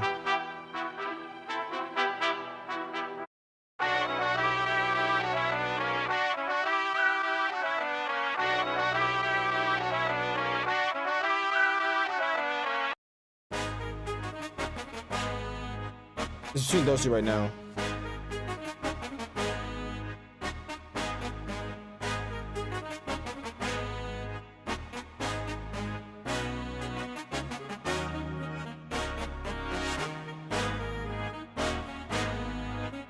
I like the stereo with that one.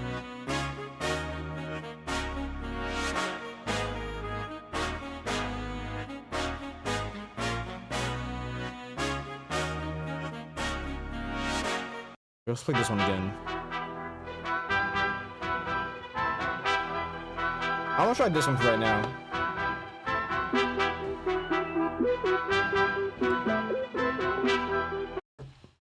Okay, I'm gonna drag this in here first like I did with the last one, and I'm gonna double check to see if they have stems for this one in a different folder.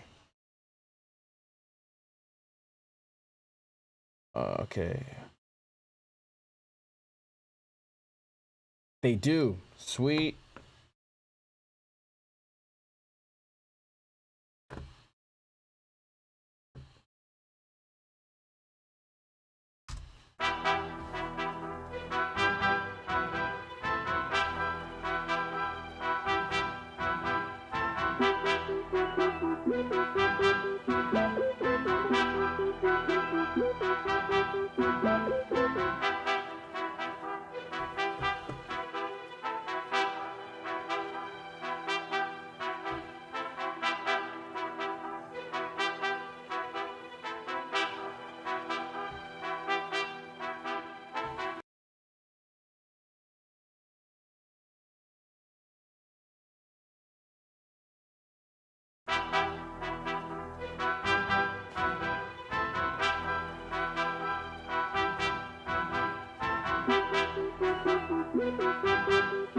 Hey, what's up, Red? Welcome back.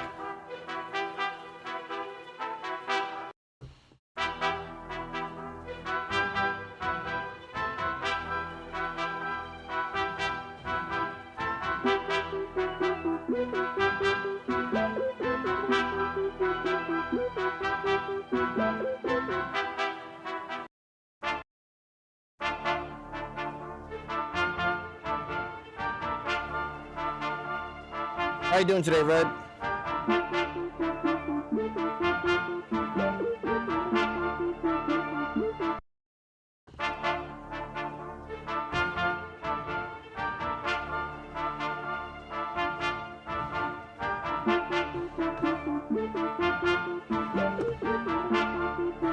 Oh, we're gonna bring in the big guns for this one. I might do a clap, but I'm gonna start out actually. Oh, when I'm going to this folder right here, you know it's about to knock.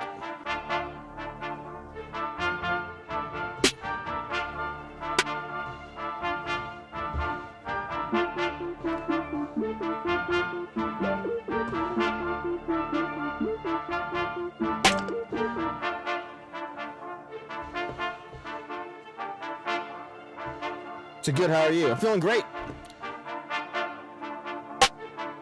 Feeling great. Had a studio session earlier today. Came out and stream. First beat I made was already really good. And this beat right here is about to be just as good.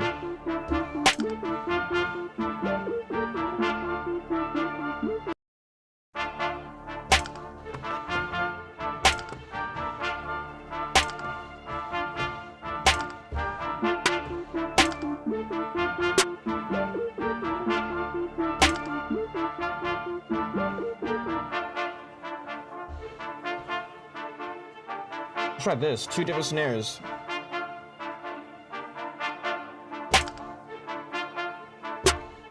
I don't know.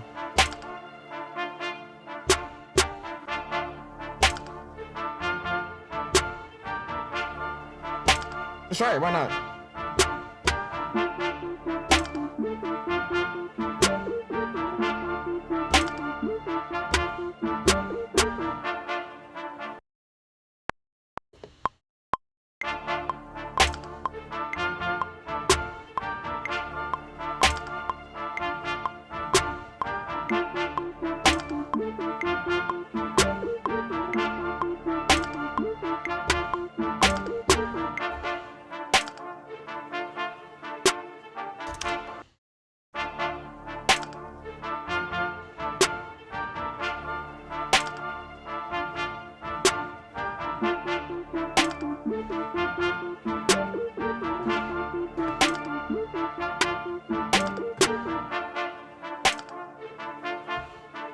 I don't make a whole lot of beats in this tempo, but it's fun to try something different every now and then.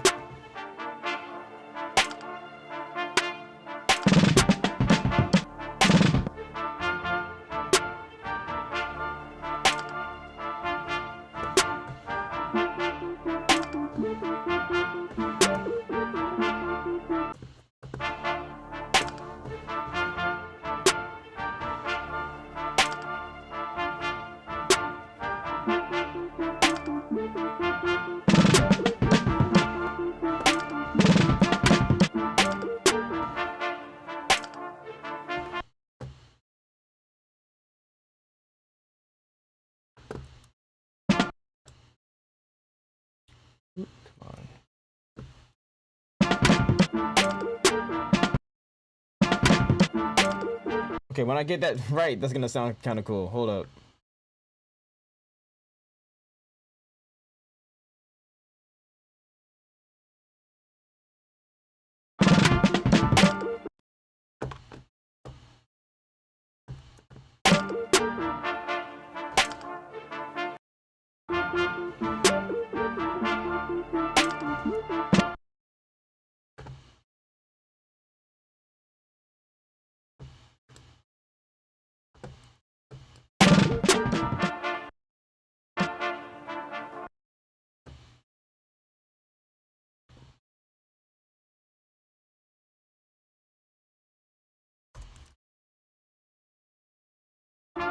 Whoa. What just happened here?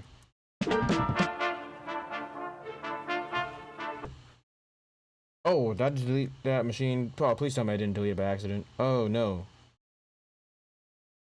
I mean, I did delete it, but hopefully the drum sounds didn't just leave too. Ah, please. Please. Good thing I didn't put down too many drums. Oh, come on, please, load back. Load back, please, please, please. Oh, I forgot, that's live stream, so actually I can go double check. I can just rewind on my phone and see what drum sounds I used if those did end up disappearing. Oh, no, we good. Okay, that was scary.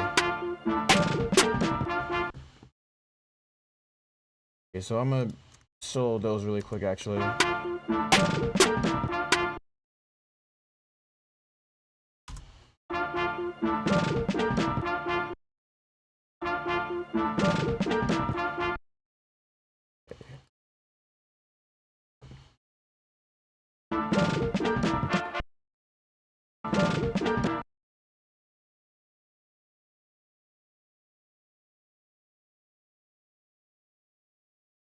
Oh, the drums coming in. Absolutely. This is something that where the drums need to hit correctly. Okay, let me get this fill right. Drake vibes. Oh yeah, for sure. For sure. This is definitely like a rapidy rap Drake type beat.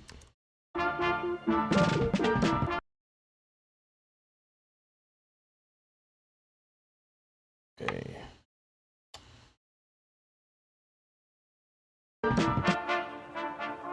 I gotta get that fill right. Come on.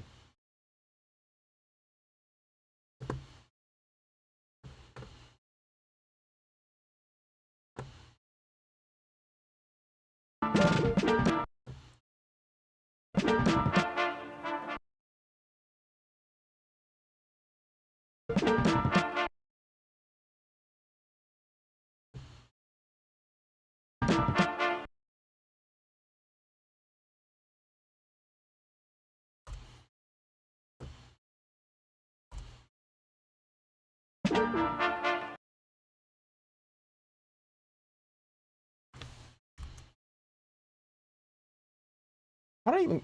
I thought I copied that part over. How did I copy over the thing from the blast beat? That's weird.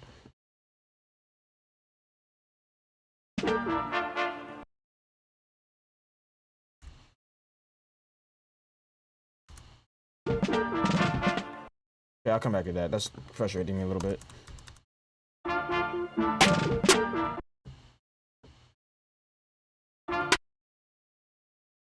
Actually, you know what? I'm overcomplicating it. Maybe I just need that first little roll. Okay.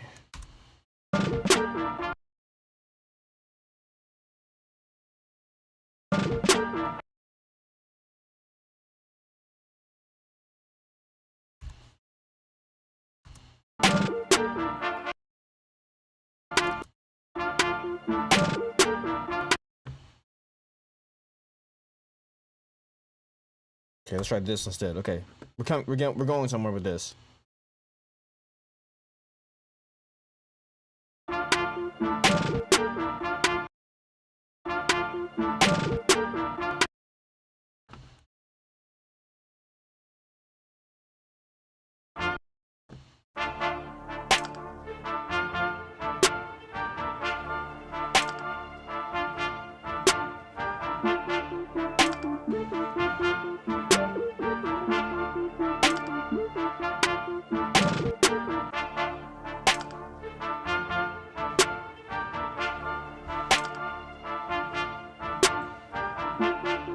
Okay, there we go.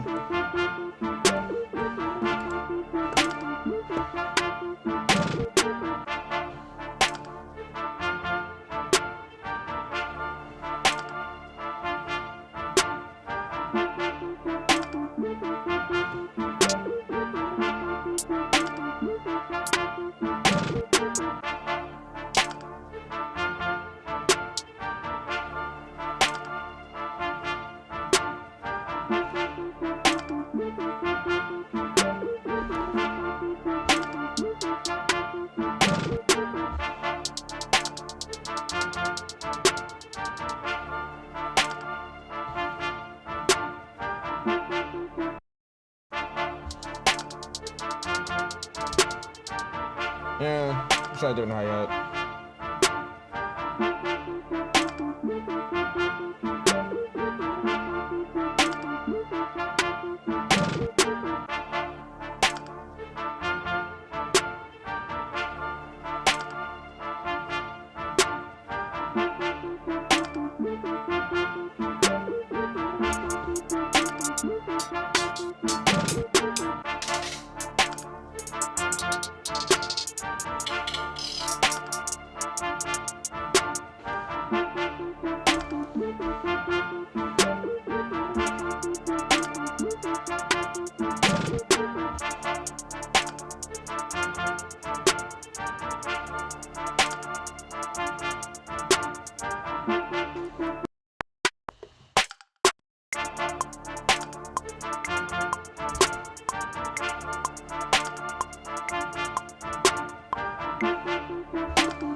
I'm gonna save this really quick. I'm gonna restart my Logic.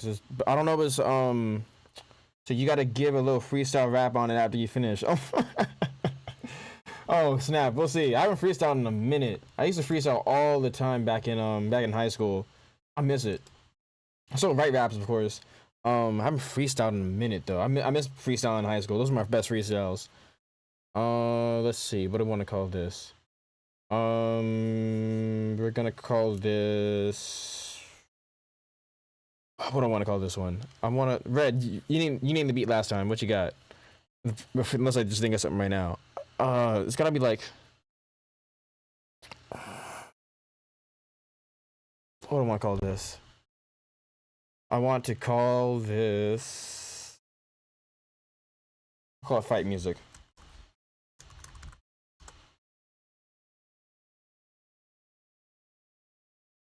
Okay, that's gonna save. Just make sure that's saved right. Then after that I'm gonna restart Logic really quick and then come back. See, that will. Okay, cool. That's saved. Time is okay. So let me quit Logic really quick. Save. Time is now. That would have been a cool name too. Okay. Oh snap. Okay, cool. Okay, so I'm gonna open this back up. If the lagging is still going on, whatever, just deal with it. Probably just, I messed up. Oh, Clockwork. Clockwork would have been a cool name too. Yeah, so when I was screen recording earlier, when was it? Yesterday. I messed up my streaming settings a little bit. I was screen recording yesterday something for a video, and I had it set to 1080p. And then I forgot to switch it back to 720, which, I mean, this is so.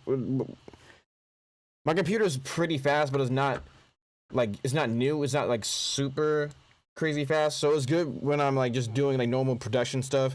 When I'm streaming at a higher video quality, like this, it can cause it to slow down a little bit. Which is what was going on right there. I meant to set it back to a lower resolution so that way the stream could still look cool and they could keep up with the frames and all that, and then there wouldn't be any performance or there'd be a minimal, if any, performance issues. But it's fine. It's whatever. Not that big of a deal. All that's probably some nerdy stuff anyways that may not understand unless you also do streaming like this. But it's all good. I'm gonna open this back up. If it's still being sluggish, it's whatever. I'll work through it. Just wanted to see if that would solve anything. Wait for that. It's even opening a bit slow too. With something like this, should open up pretty quick, or relatively quick. No biggie. While that's loading, let's see if I can find a kick that I like. Actually, I kind of like that.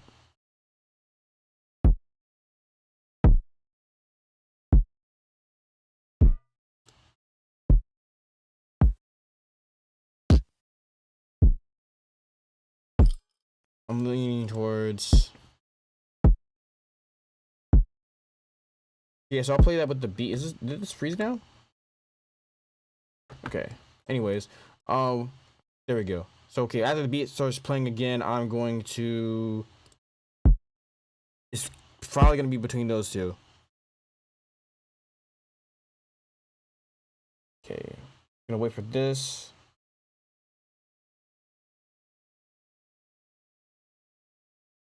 Come on. My bad, everyone. There we go. Cool. Okay, let's see if this starts responding any better.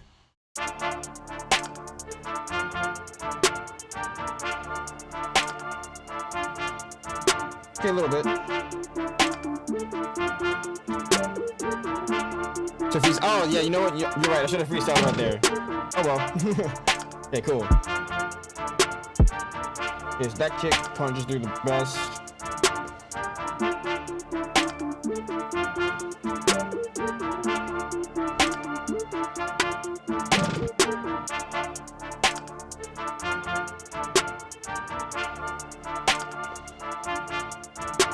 Okay, I have to kick in after actually putting an 808. But first, let's get these hi-hats right.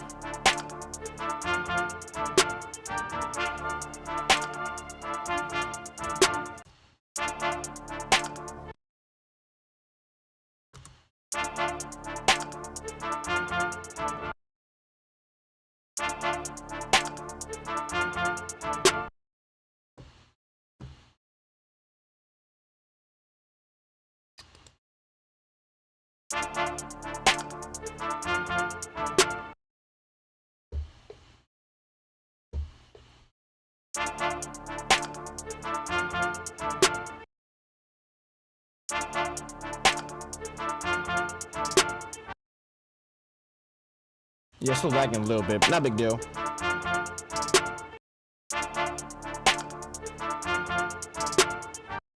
Okay, that's cool.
We got the first half, second half.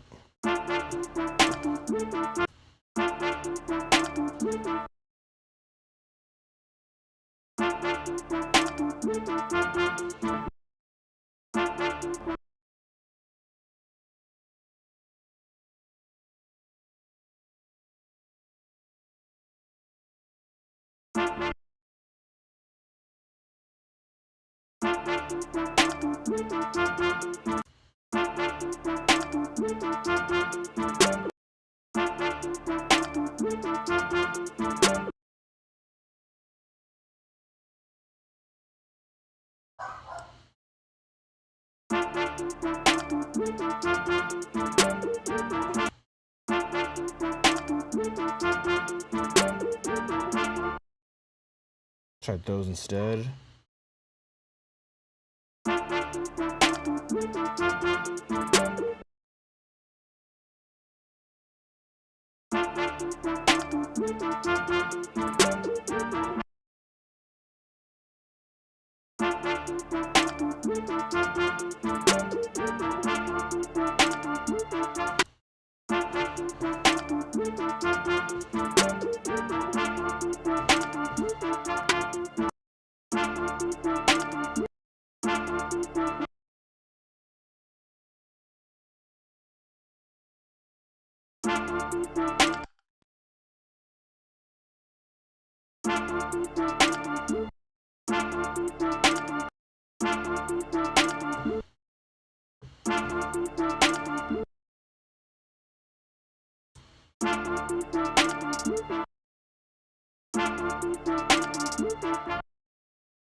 Almost there.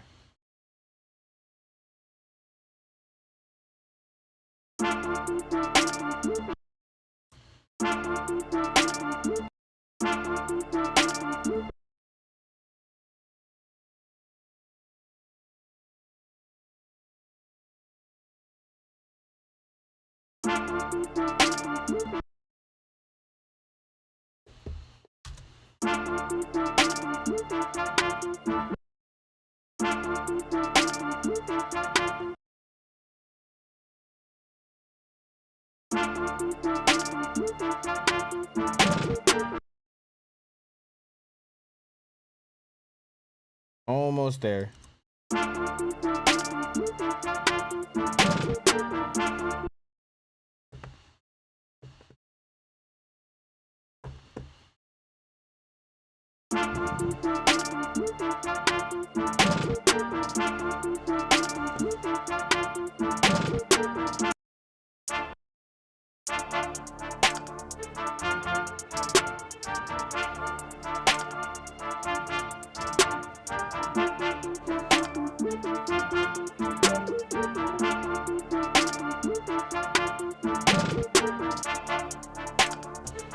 Just the ending I need to re-listen to.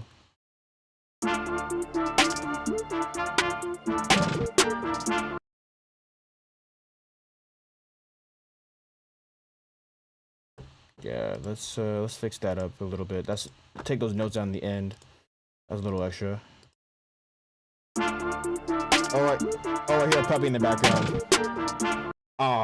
Yeah, they got dogs in the house. They are loud as all can be. I didn't think that they would be audible. They were just barking at each other. They were a pain when I was doing working customer service, doing phone calls. They were a pain in the behind because we're not supposed to have dogs in the background when I was working customer service. So whenever they would start barking like that, I would always have to turn my my mic down really quick and hope that I'd catch it before the customers did. Never got in trouble for it, but I did get a couple of customers saying, "Oh, hey, I hear dogs in the background," and I had to like pretty much try to cover it up by saying, "Oh no, there aren't any." I'd either lie and say that there weren't any dogs, or say that they're hearing things. It was funny. But now when you hear them, I don't get in trouble because this is my own live stream, and I can, if I felt some type of way about it, I could get mad at myself. I don't know. So I only just started producing. I have no idea what I'm doing. In order to quote unquote figure out what you're doing in terms of producing, do what you're doing right now. Watch other people produce, whether you're watching them do live streams like this, tutorial videos, which is pretty much how I got started. Actually, before I even was doing the looking at tutorial videos on YouTube, I was really just messing around and just kept playing around with my software until I got results that I liked. And then from there, I realized, oh, wait a minute. I learned how to play guitar from YouTube. How about I look at tutorial videos on YouTube that break down people's production techniques? So, I mean, you're doing the right thing right now, actually.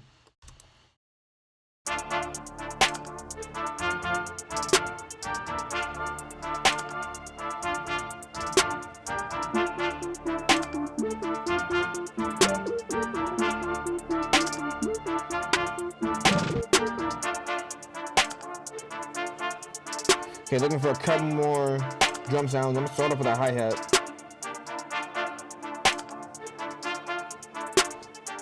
Oh, no, an open hi-hat.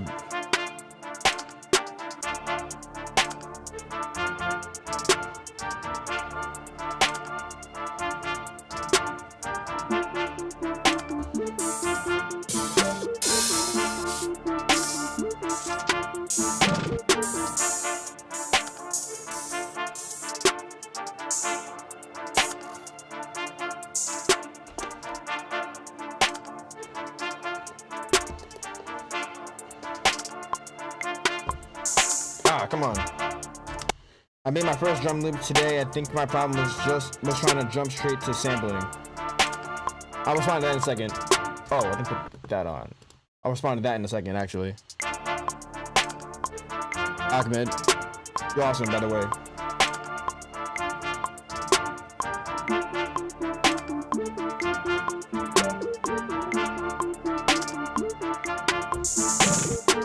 Oh my gosh. Oh, I have my notebook repeat on. That's why I was doing that. Okay, but anyways, yeah. So sampling can be a bit hard, to be honest. It took me a while to like get my get something good down when it came to sampling. But I mean, yeah, it's just if you made your first drum loop, that's already fire. In terms of sampling, continue learning how to do that as well. It's just trial and error. There we go. But yeah, don't feel bad about not getting the sample down the first time. It takes a little while to actually get good at sampling, making drum loops, making melodies. So don't rush into it. Just do what you're doing right now, but just watch other producers make beats as well. Just keep studying, and most importantly, just keep practicing. Keep experimenting.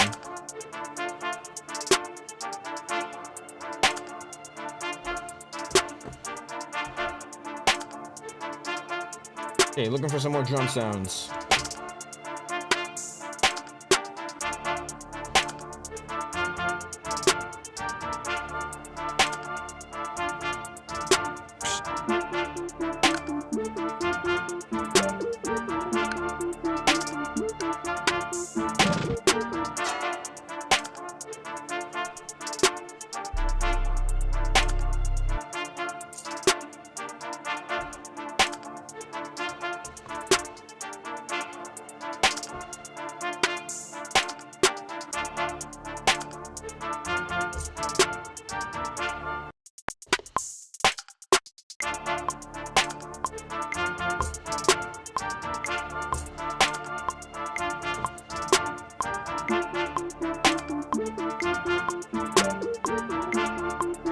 Oh my gosh.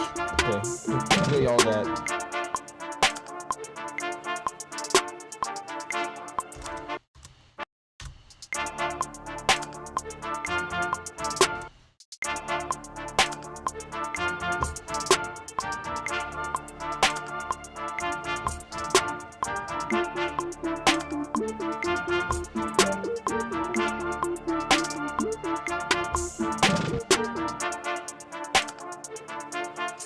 So not all of those are gonna be that tambourine hit. I just wanted to remember. So great advice. Thanks for the encouragement. Absolutely. Ooh, let's try that. I'm gonna swap out some of those tambourine hits with that thing I just found.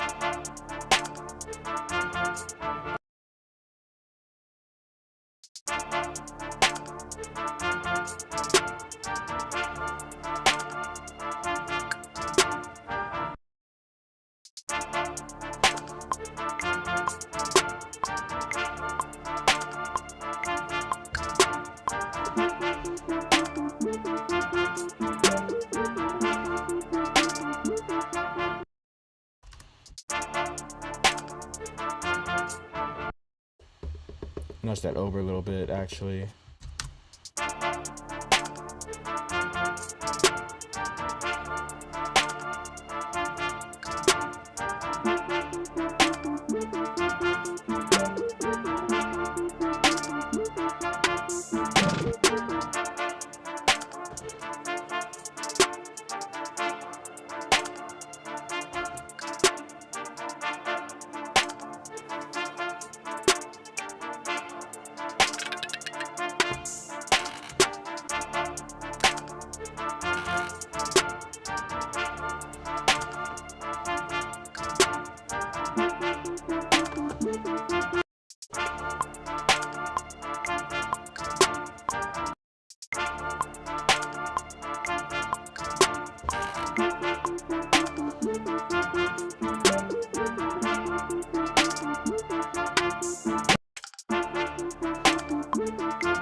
Drag it over a little bit to the left.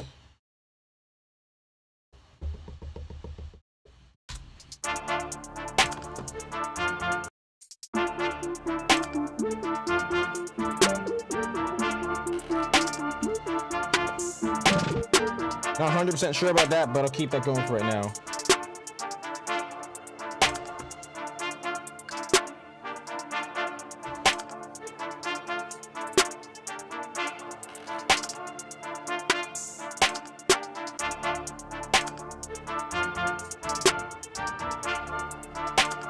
What advantages does a drum machine offer over a MIDI keyboard with drum pads? It all depends on workflow. For me personally, I enjoy using the machine pad specifically for my drums and for chopping samples. Just because one, the machine pad, I'll put my webcam on it really quick, just so you know what I'm looking at. So the machine pad, it comes with these 16 pads on it versus a smaller pads that you may find on another MIDI controller. In terms of their functionality, I just prefer how the machine pad feels. I like the functionality of the different things you can do with it, like being able to have a fixed velocity, which means having them all hit at the exact same velocity, same volume each time. Some of the shortcuts that are in the machine software itself, that's why I prefer it, and the note repeat that's on it. There probably are other MIDI controllers that are have similar functions, which is cool. In terms of the advantages over one specific thing over the other, like I said, it really just depends on workflow, what helps you work the best and the fastest, and what inspires you to create the most. If I really had to, I could do all of what I'm doing with my keyboard. The one I have right now, the main one that I have does not have pads on it. But even then, I can still put down these same drum patterns with that. I just personally wouldn't prefer.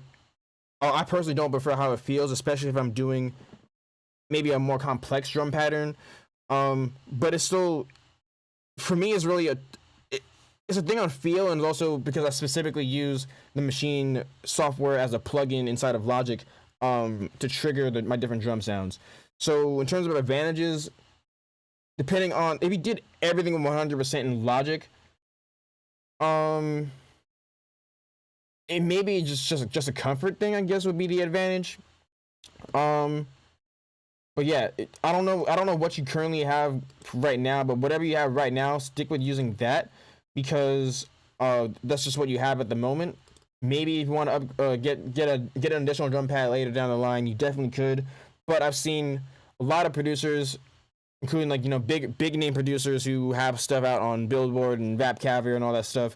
A lot of them either just use the keyboard or just use a keyboard with pads on it, or some people even just click everything in on their computer.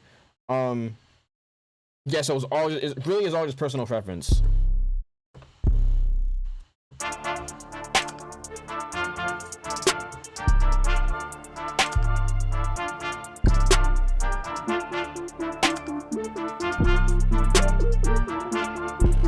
Try that one first.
I got you. I got the Makai Mini.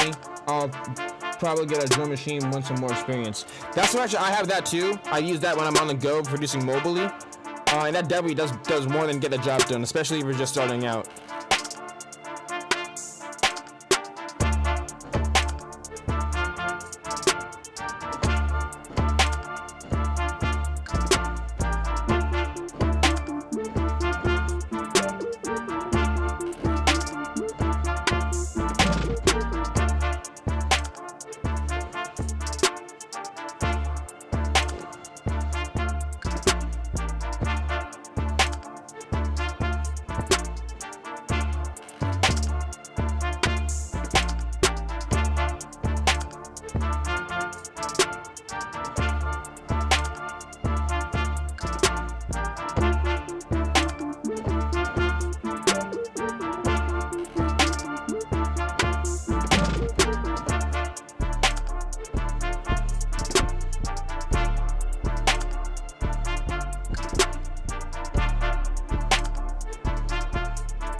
I'm always finding it.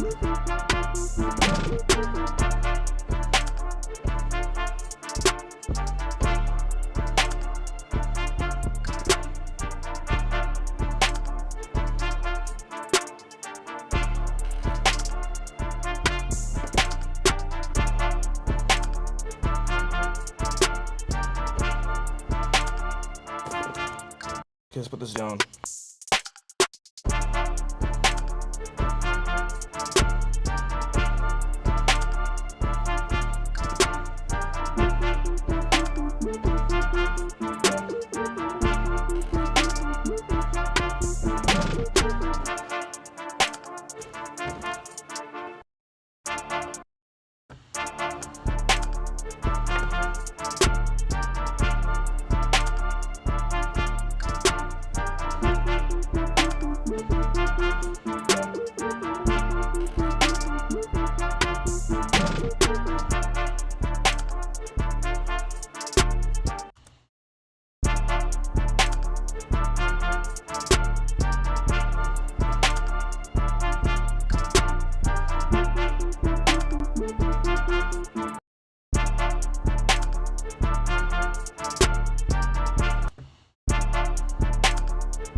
I messed that up.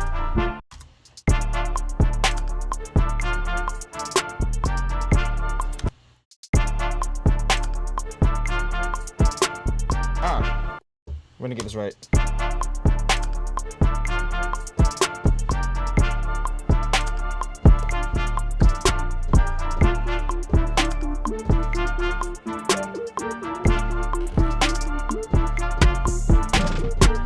Okay, let's go there and fix all those mistakes. I didn't remember my own pattern. But no, that was one of them.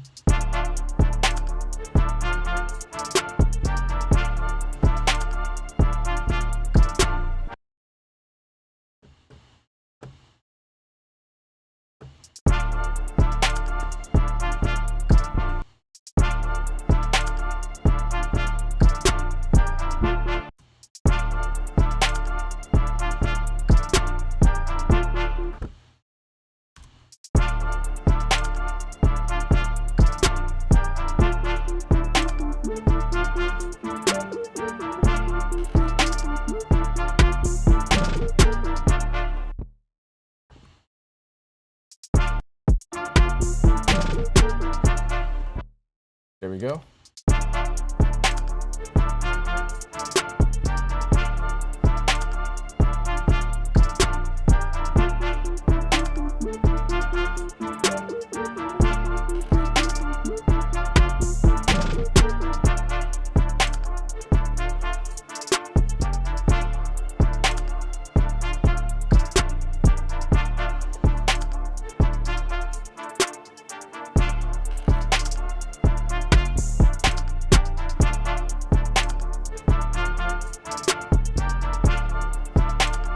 Vibing out right now. I don't know how much this really needs, to be honest.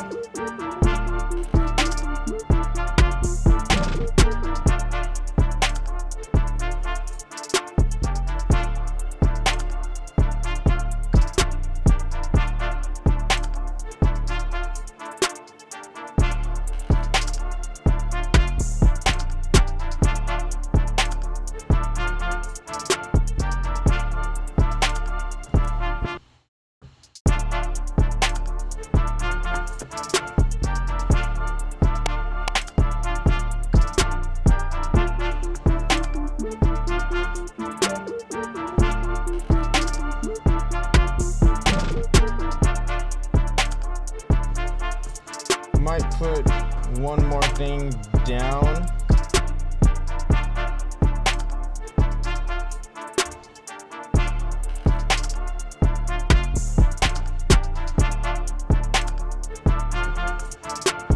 See if I can find a tom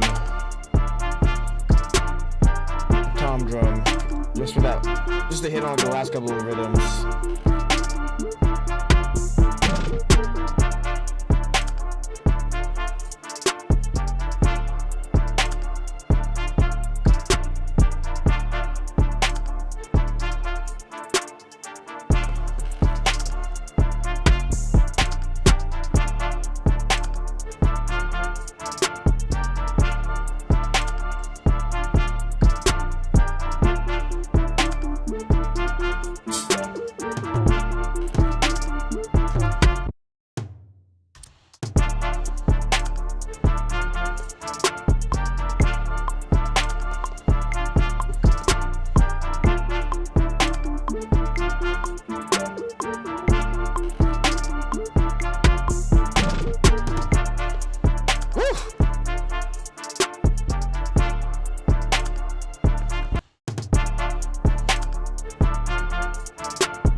That's it. It doesn't need any more. I don't think it needs any. The drums are 100% done. Maybe some other things with the melody, like adding in more melodies here and there. I don't know. I don't want this to be too complicated, to be honest. If you're in the stream earlier, if you saw Just Robert commenting in here, we worked together. So I'm probably gonna send this beat off to him actually, because he was looking for something with horns in it. So that's why I wish he could have stayed in here longer. I'm probably gonna send this off to my guy Just Robert, because I knew he was looking for something like this, and I played the sample for myself the other day. I was like, oh, you know what? This may be something he may be looking for. Okay, so I'm gonna drag all those out and label everything, and then we'll go to arrange.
Let me know what you're thinking about this so far.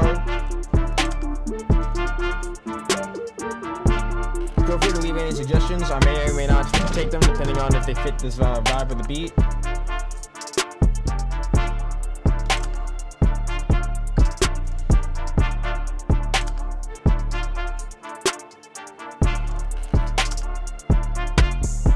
Also, let me know what artists have you been listening to lately.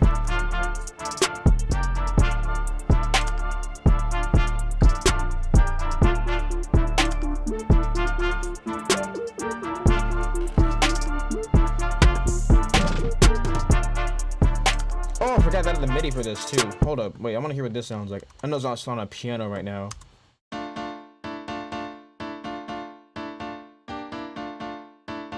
Wait, actually, before I even move on, I wonder what this would sound like on, what's it called? So yo, it came back into a kitchen fire. Thank you, SLP. I'm just curious. I wonder what that would sound like if Let me pull up what's it called, session horns or something like that in from Contact. I wonder. Okay, that's gonna load. Let's see, where is it? Come on. Where we go? Wait. Oh, session. Wait, what is it? Session something.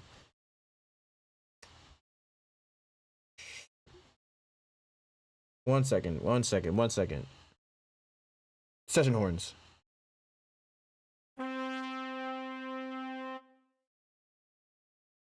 Might even be the same thing, to be honest. Okay, come on. That could be like for a B section, or like maybe that could be like a layer for the chorus.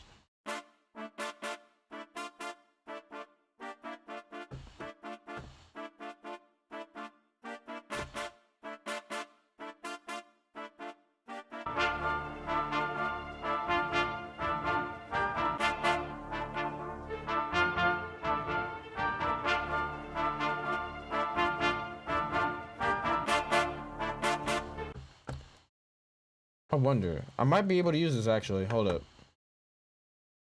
Wait, let me unsolo those for a second.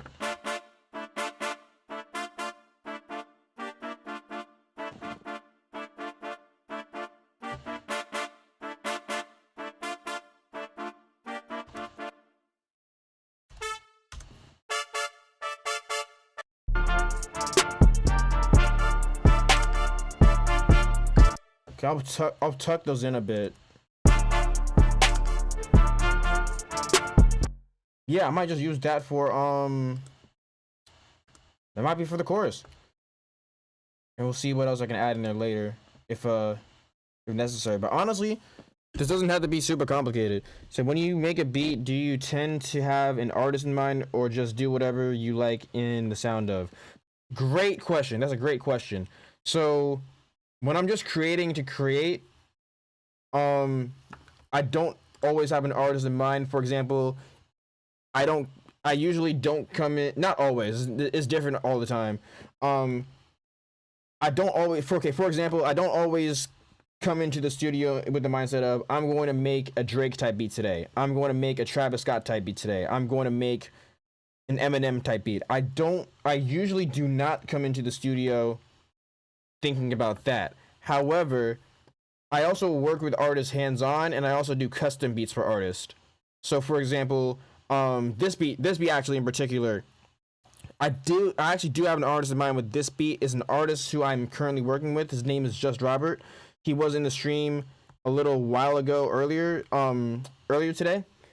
And we were texting yesterday and he gave me an idea for a beat, and this just so happened to possibly fit that description that we were talking about before.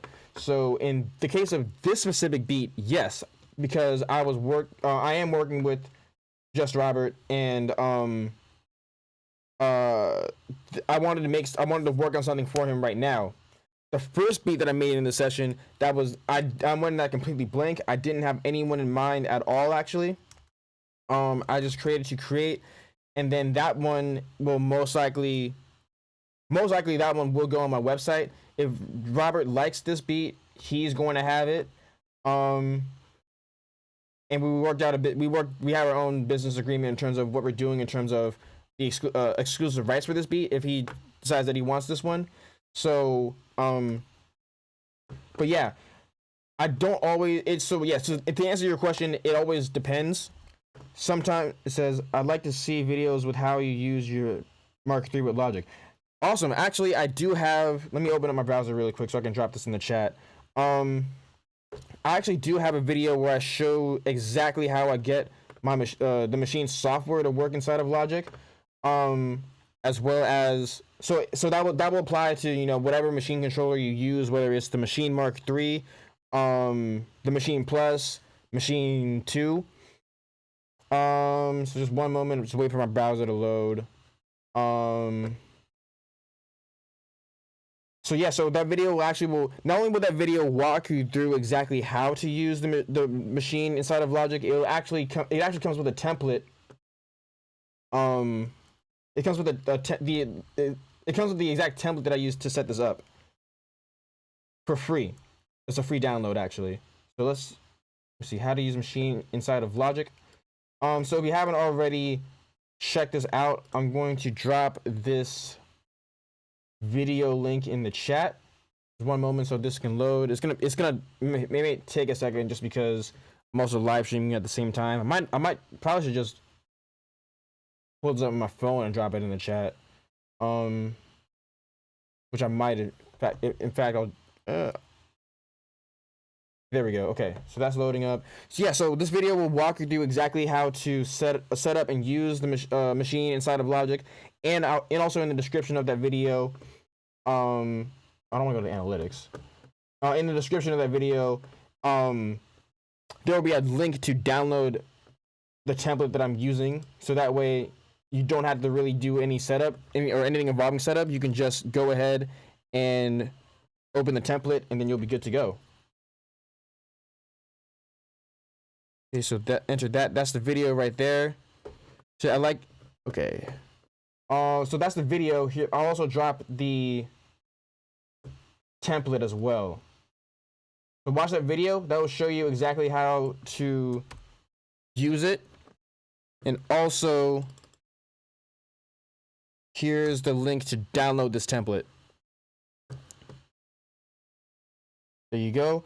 Do you have a favorite producer?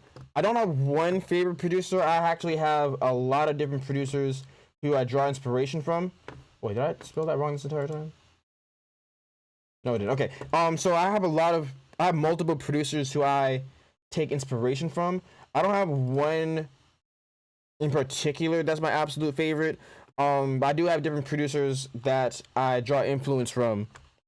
So for example, and when I say draw influence, I mean both stylistically as well as how I run my own business. So the biggest one would probably be Curtis King, because I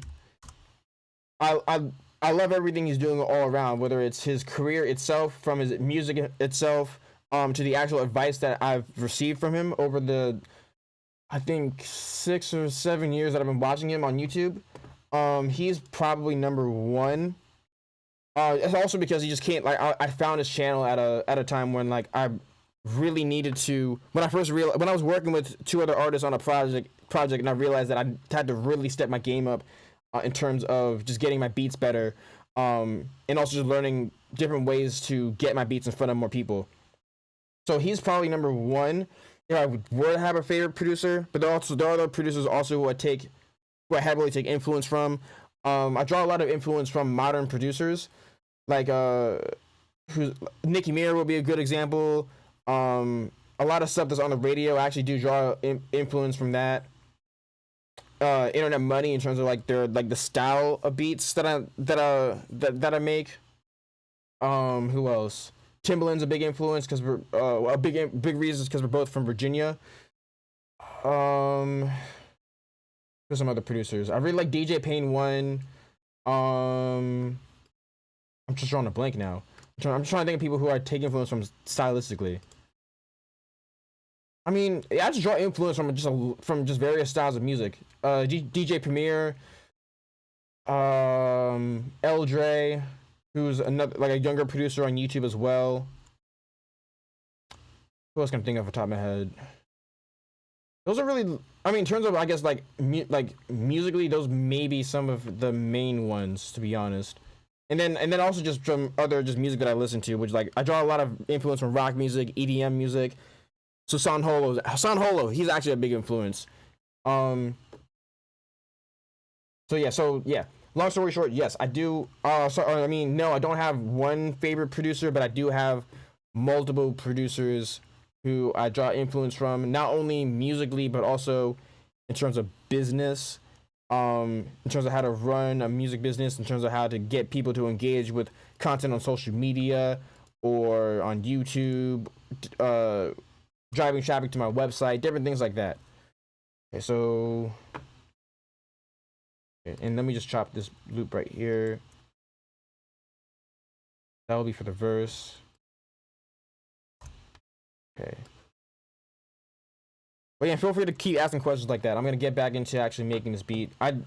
It was cool. It was dope actually answering those questions too. Not only just to give knowledge, but also just to excuse me, just to give my ears a bit of a break. But yeah. Oh, mute those too.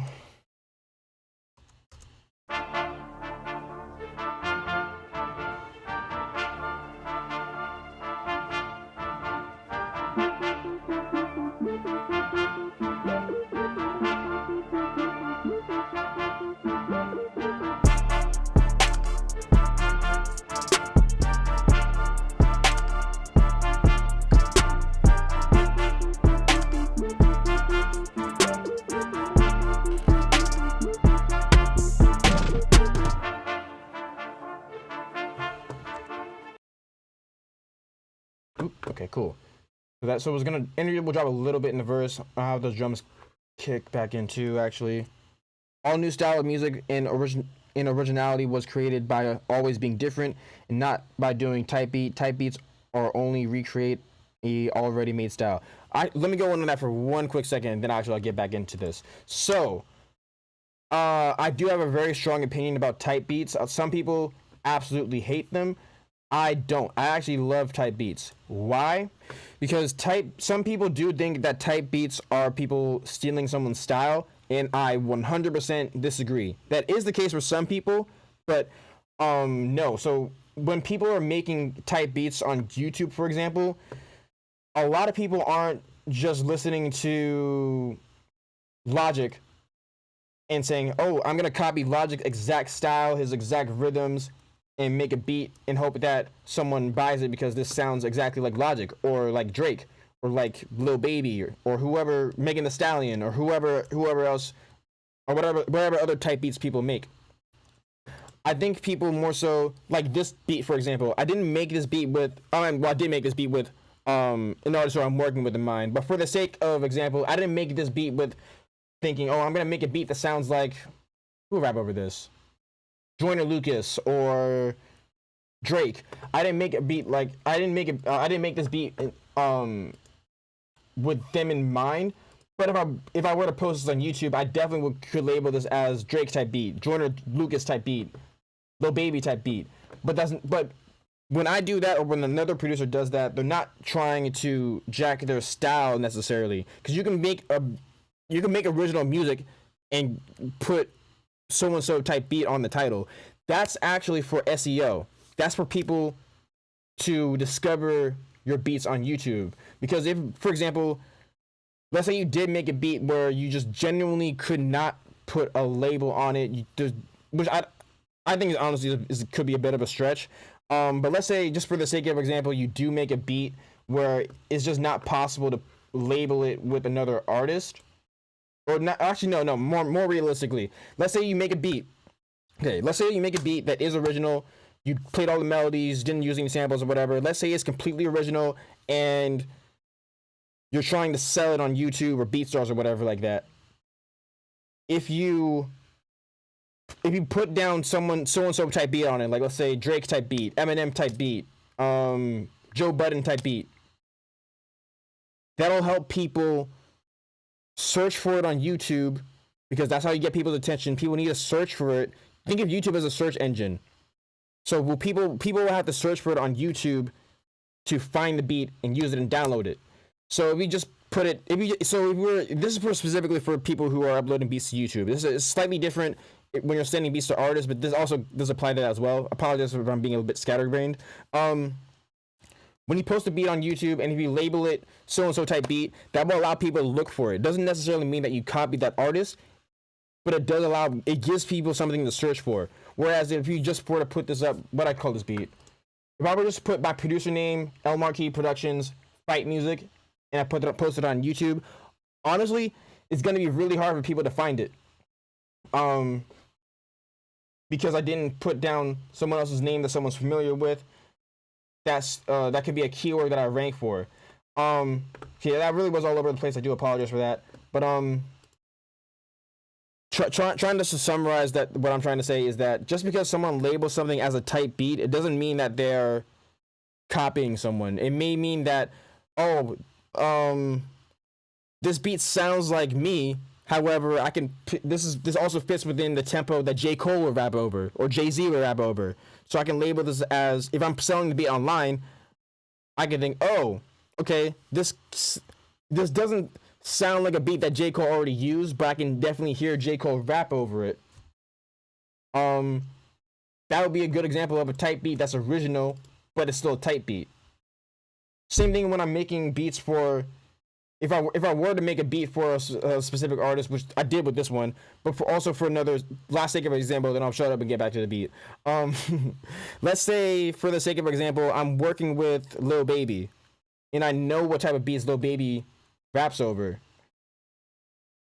It would make sense to make, if I were making beats for him, it would make sense to make a mixture of beats that maybe doesn't already sound like something that he would rap over, but also include some beats that I know for sure that he would like on there, which doesn't necessarily mean it's not original, unless I were just to completely copy an exact melody or whatever. That would be making something not original.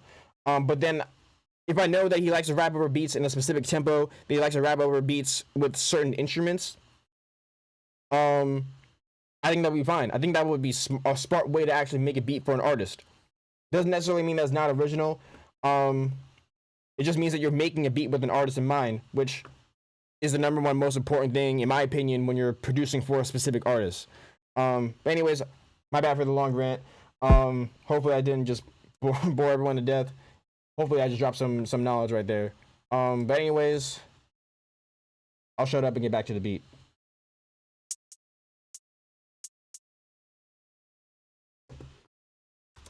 I hope that made sense too, because I know that was a bit all over the place.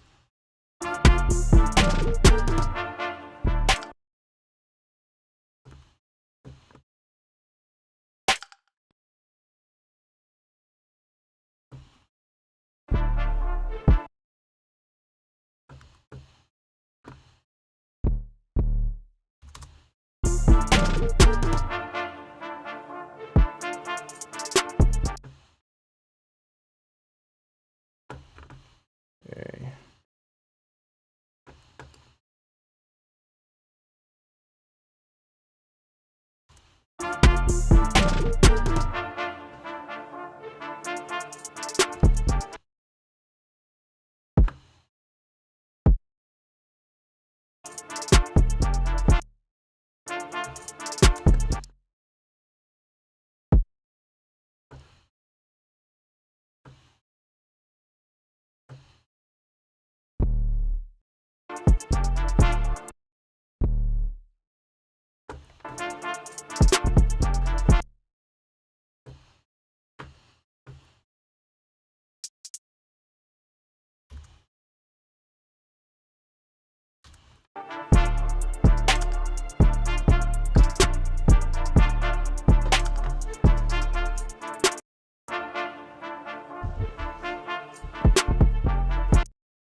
Okay, my bad. That sounds a little crazy. I don't want that to be all over the place like that.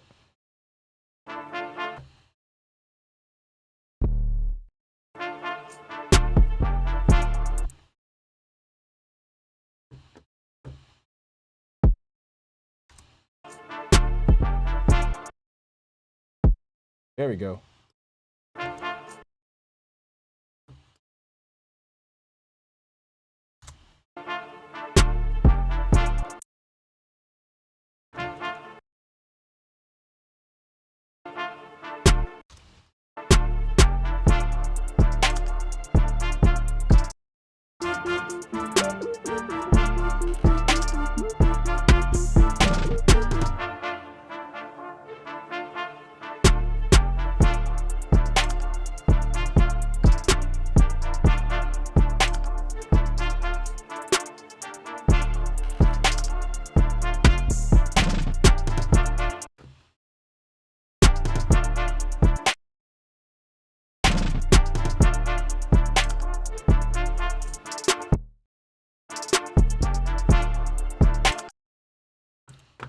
Wait, let's see if I can mute something in this loop right here.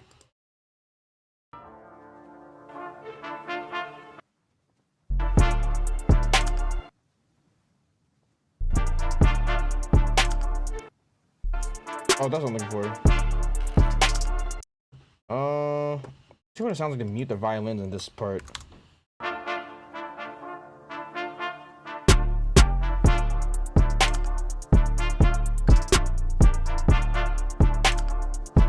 Yeah, I'm feeling that.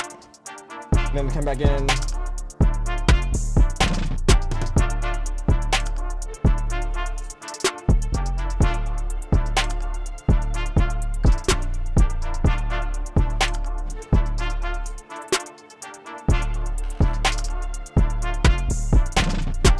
KK, live streaming. Want to say hi? Yeah. You really? Come here.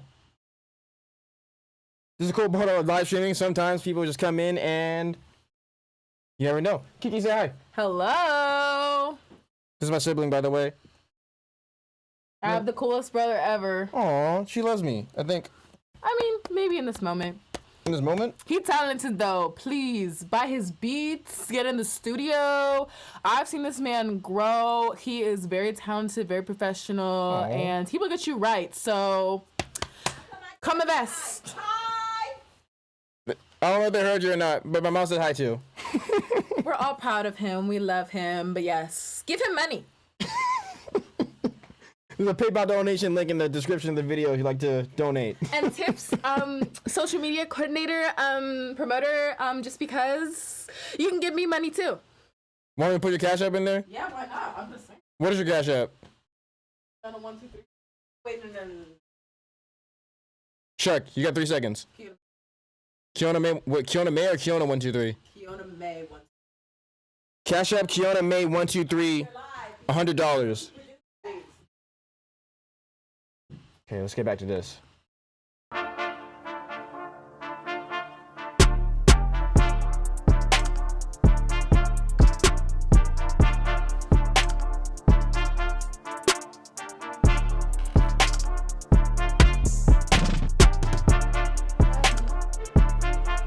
I didn't hear you. What'd you say? Oh, I love you too. Where you going?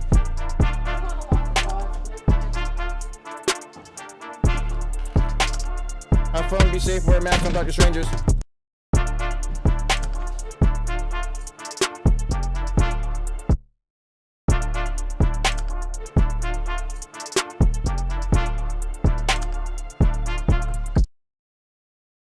Okay, I'm gonna double the length of this verse actually. This verse is too short right now. So people tend to create new movements once they have some sort of following. Kanye West didn't make 808s as a debut because it was so different. Facts, actually, yeah.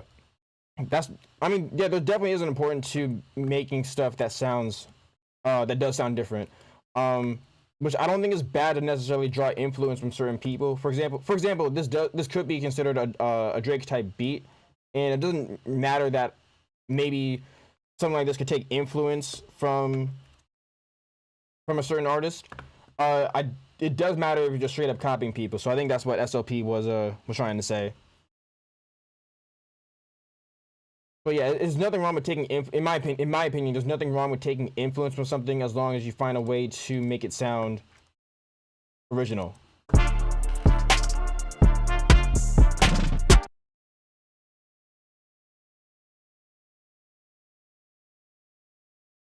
Okay, let's chop some of this up. Mute the strings again right here. I don't know, I cut that in half. Okay, cool. Actually, I'll have him come back in the second half. And definitely take them out right there. In the last half of the verse, or last quarter of the verse rather.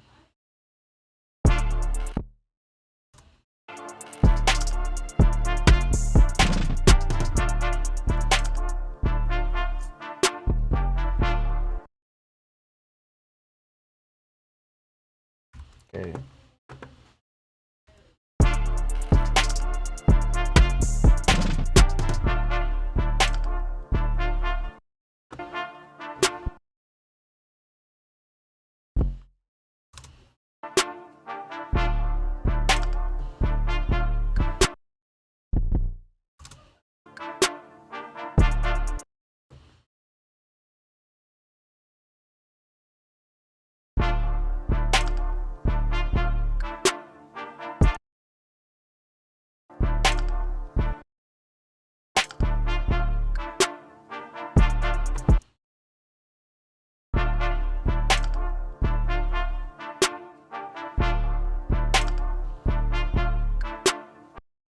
Oh, the snare. Okay.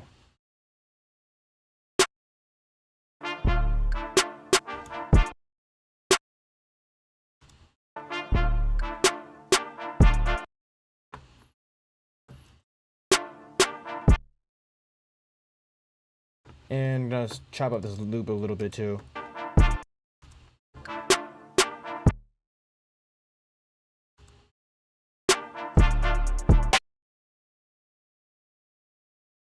Oh, I meant to chop all of that, not just that part. Okay, let's try that again.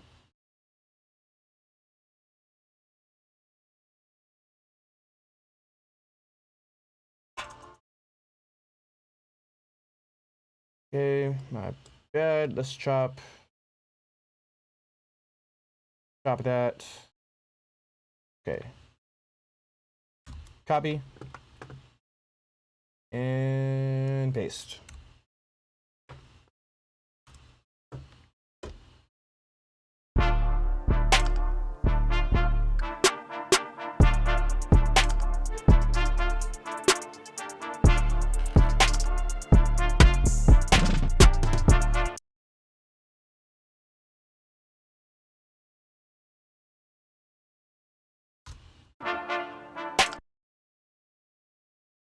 Okay, now let's change this part up a little bit. We're gonna drop it down an octave.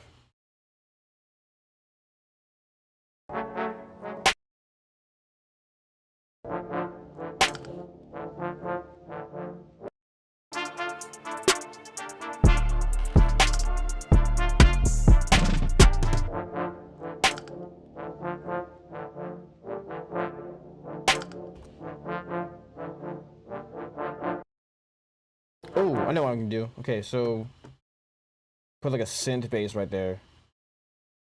It doesn't feel as empty on like the second half.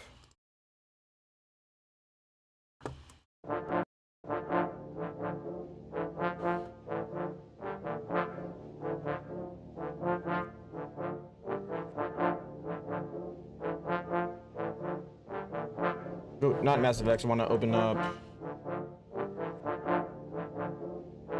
Ooh. Oh my gosh. Okay, okay, there we go. Okay, let's open up regular Massive. Massive OG. Yes, it was on the bound to be hip hop, but it was different from what hip hop was at the time. Yeah, absolutely, yeah. There are different ways you can make even common stuff sound more complex.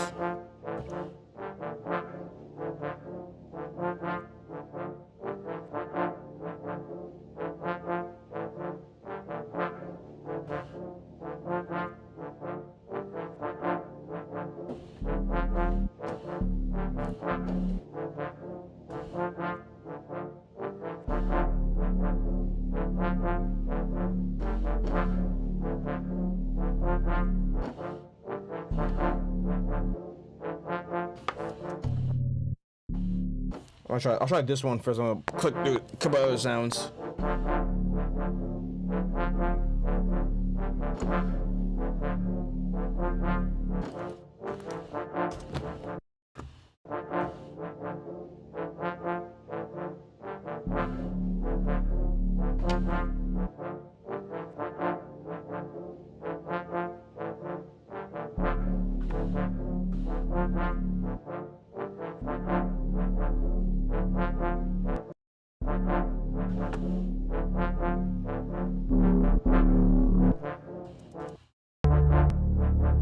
Ooh, that's the one.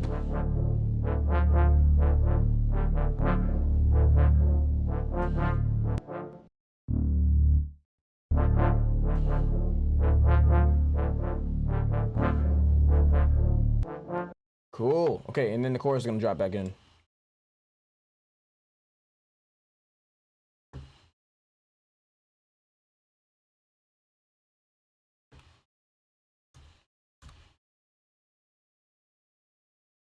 Ooh, shout out to Robert. I really hope he likes this one.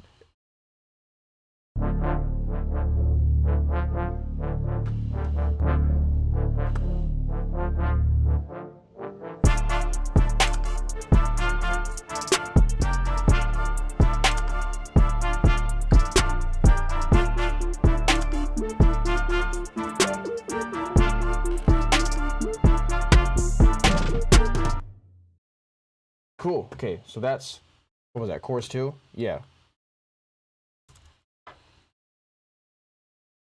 Okay, first things first, I'm just gonna copy. Sorry for my English. Spanish is my main language. Ain't no problem, man. No, it's all good. I should actually be able to speak Spanish a lot better than I currently do, and I'm getting better. But I should speak Spanish way better than I currently do. So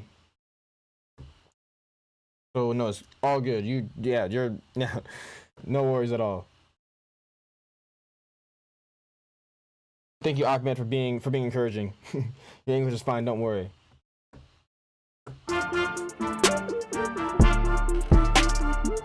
All positive energy over here on this channel. We don't do any negativity. We keep it real, of course. But yeah, we definitely appreciate that positive energy. Keep spreading that positive energy. Yeah, no negativity over here on this end. So please and thank you to everyone. I greatly would appreciate it. I mean, you guys have been, of course. So I definitely would greatly appreciate it if everyone is kind and courteous to everyone within this community. Yeah, so thank you for those encouraging words. Okay, so that would be okay. So we're gonna make the second verse, a little bit different than the first verse. I just copied it over for right now. Just because I'll have the same instruments come in probably at the same points. Just gonna drop things out a bit differently. Let's get my colors right. Okay, and here we go.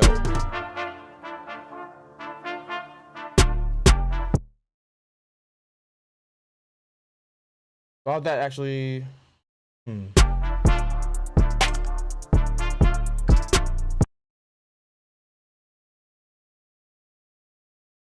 I know what I'm gonna do. So I'll have like a similar rhythm going on in that second part.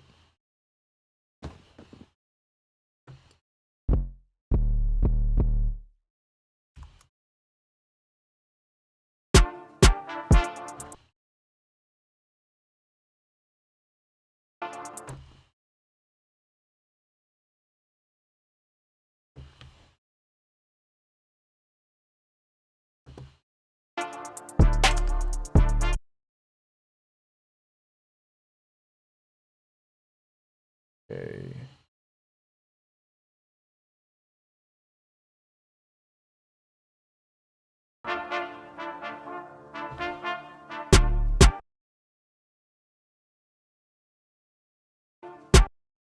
Let's see if I do this right.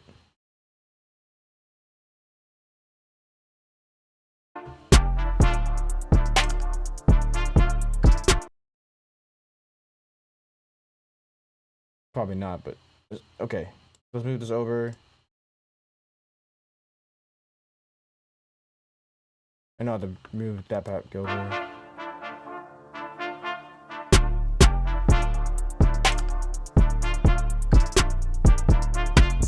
Okay, never mind. Okay. I'll try doing this a different way. My bad.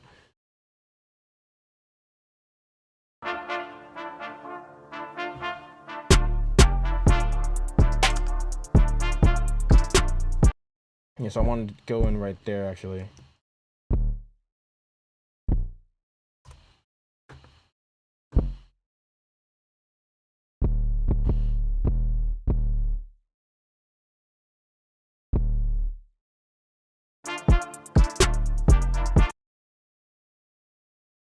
Okay, take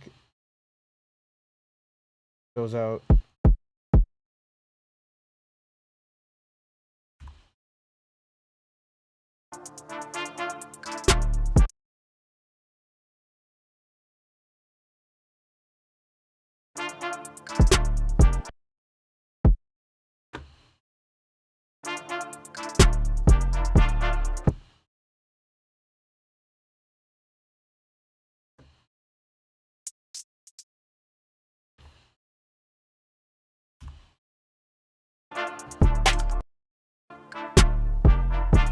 Oh, and the snare.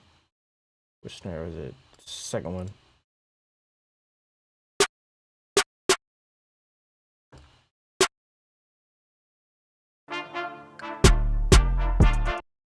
And that's gonna be muted.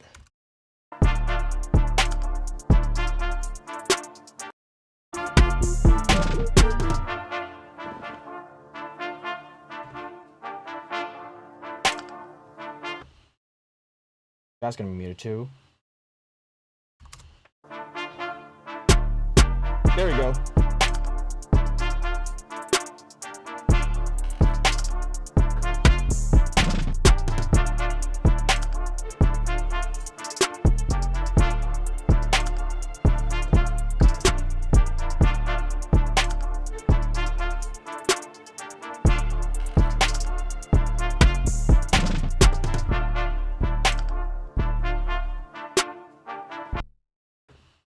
I want the kick to also drop out there again. Take a snare out over here.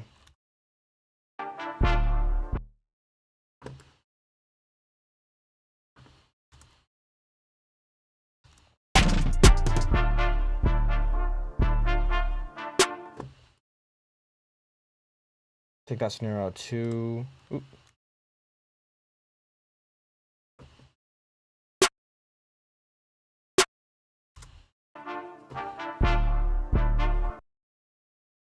Take out one of those basses too.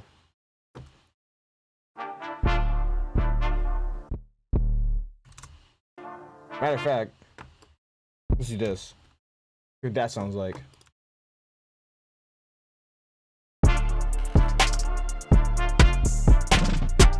I love those horns, which makes this track a battle zone. Yeah, that's what I had in mind when I'm making this. Let's keep that the same. Take out that. Take that on the other one too, actually, if I didn't already. Yeah.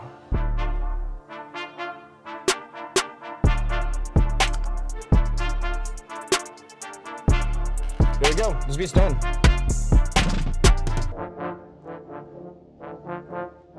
Oh, I need the outro.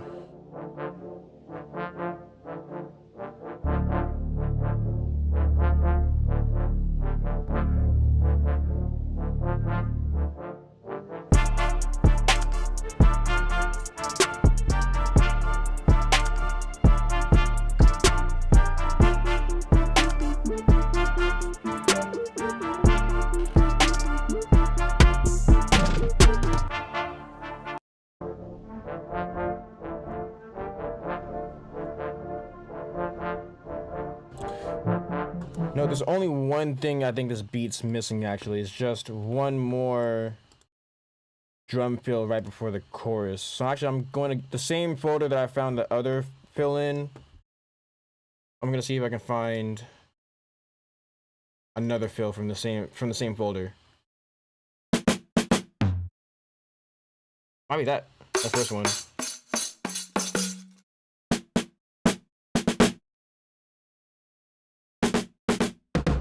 I like this one, actually.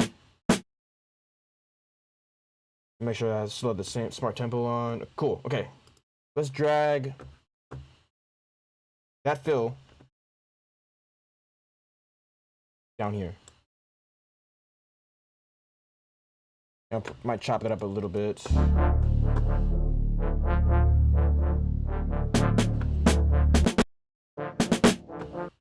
Yeah, no, I am gonna chop that up for sure.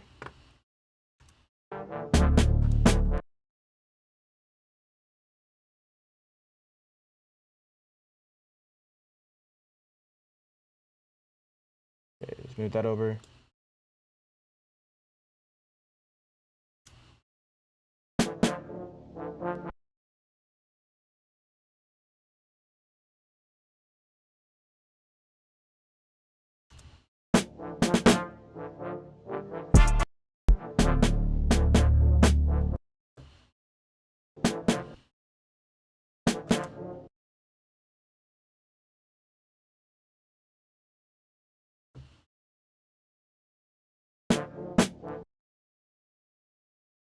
Oops.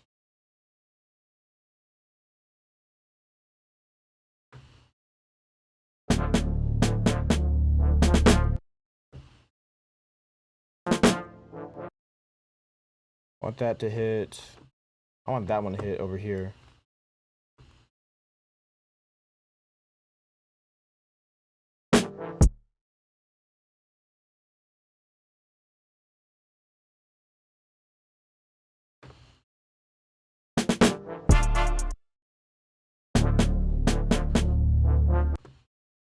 let's see if I can. Okay. Nope.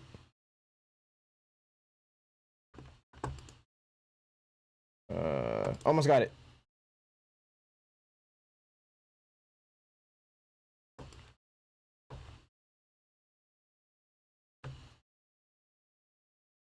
Okay.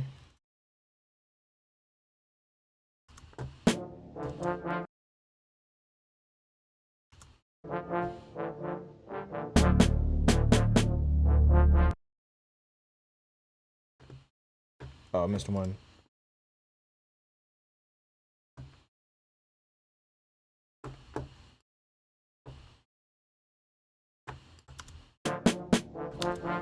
Oh, I just want those snares to follow the horn pattern.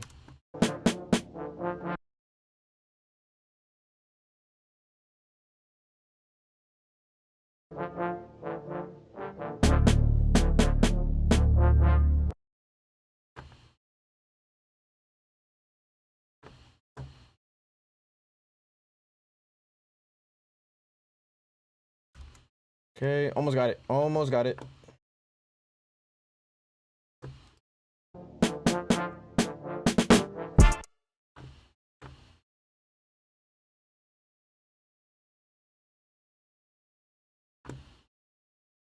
Oop.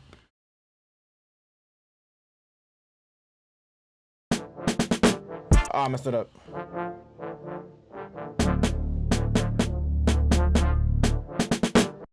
Ah, come on. Almost got it.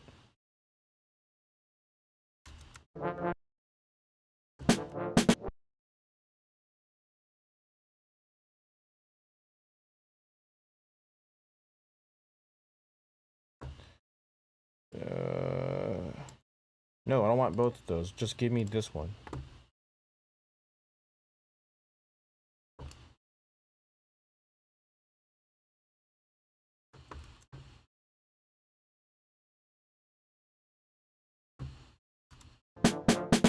There we go.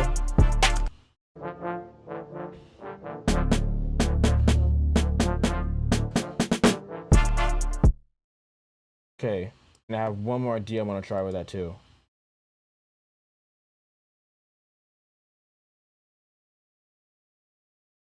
So I'm gonna take one of those. Ooh, didn't mean to do that.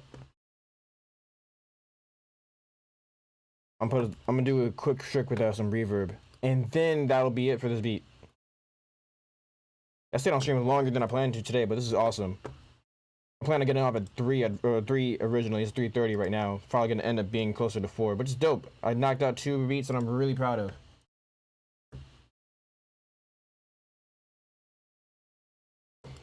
Okay, I'm gonna copy that hit over. Put on some reverb. I did this if you stayed in the stream for the first beat I made for today, I'm doing a similar trick that I did before. Okay, so drench that in reverb, bounce this in place, reverse snare.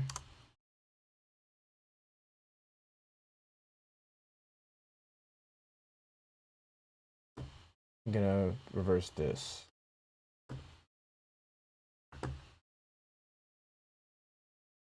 Oh, this may take a second to get right, but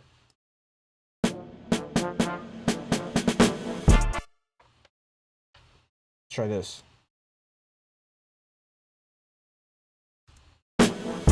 There we go. And let's fade that in a little bit more. Fire track, the sound selection was perfect for this idea, and the drums and perks pattern suite suits the vibe completely, and the bass was it. Overall mix sound great. Great job, bro. Thank you. Appreciate that. It's not even mixed yet, which is crazy too that you included that in there. This is like a rough, kind of like a rough mix right now. But yeah, no, I do appreciate that a lot. Thank you. I whenever it comes to making beats, sound selection is very important. I know I just pick sounds that I think match the vibe of the beat, whatever beat that I'm working on.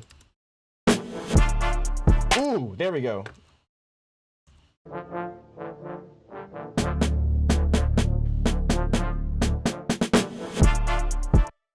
And then I might add a little bit of distortion on that later on when I'm mixing this for real. to make that a little bit more aggressive, make that pop out a bit more. Other than that, I'm gonna copy that over to this section, to the second verse, and then that'll be it.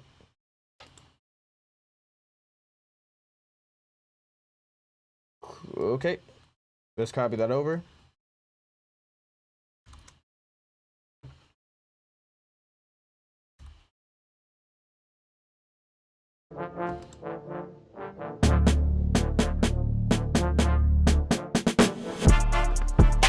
I'll just turn that up a little bit right now.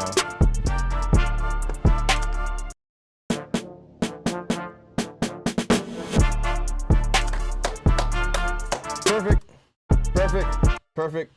Let's listen to this beat from the top. And then I think we may be calling it a day. Let me know what you think. I'm gonna try to play it all the way through without changing anything unless I hear something that I absolutely want to change. Feel free to leave any suggestions. I may or may not take them, depending on if I like them or not. But let's play this through one time and hear where we're at.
One thing I want to change the hits over here actually.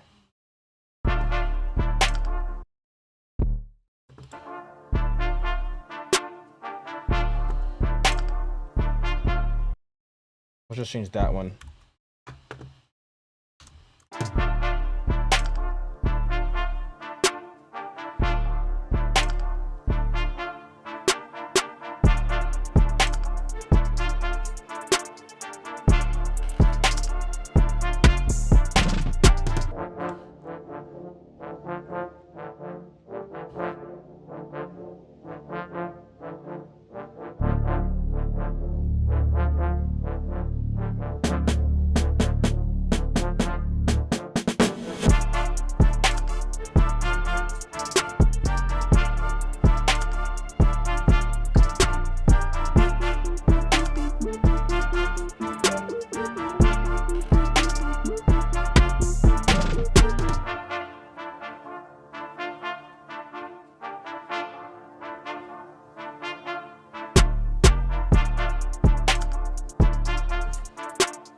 Wait, I want to try one more thing. I lied. Okay, I do want to try something else, actually.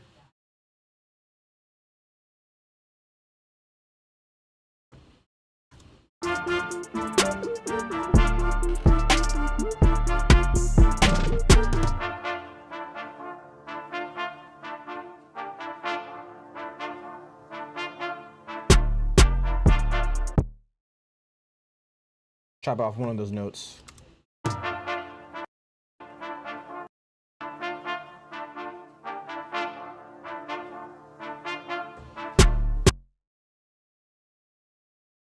Oh, not that one. Yeah, right there.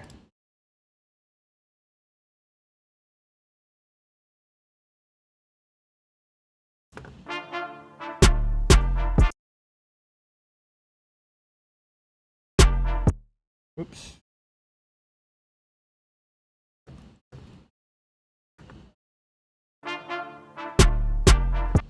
Wait, go on. Wait, let's go on that one. No, easier to see. That's the one I want to chop.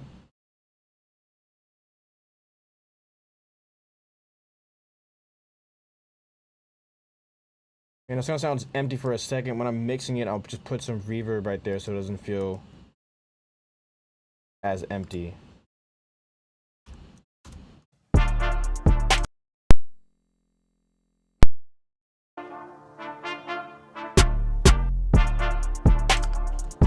Shorten the 808 right there.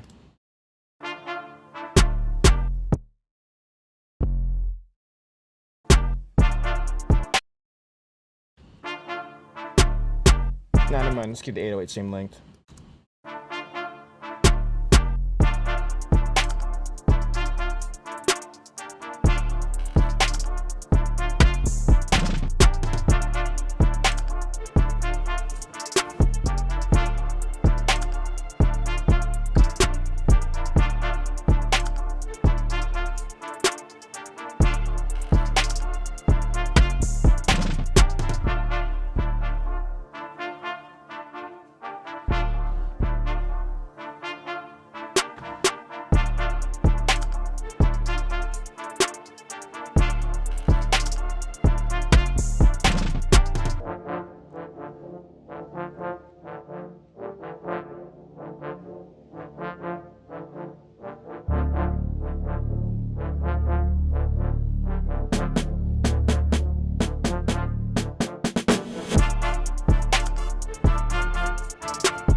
That's it. That's the beat.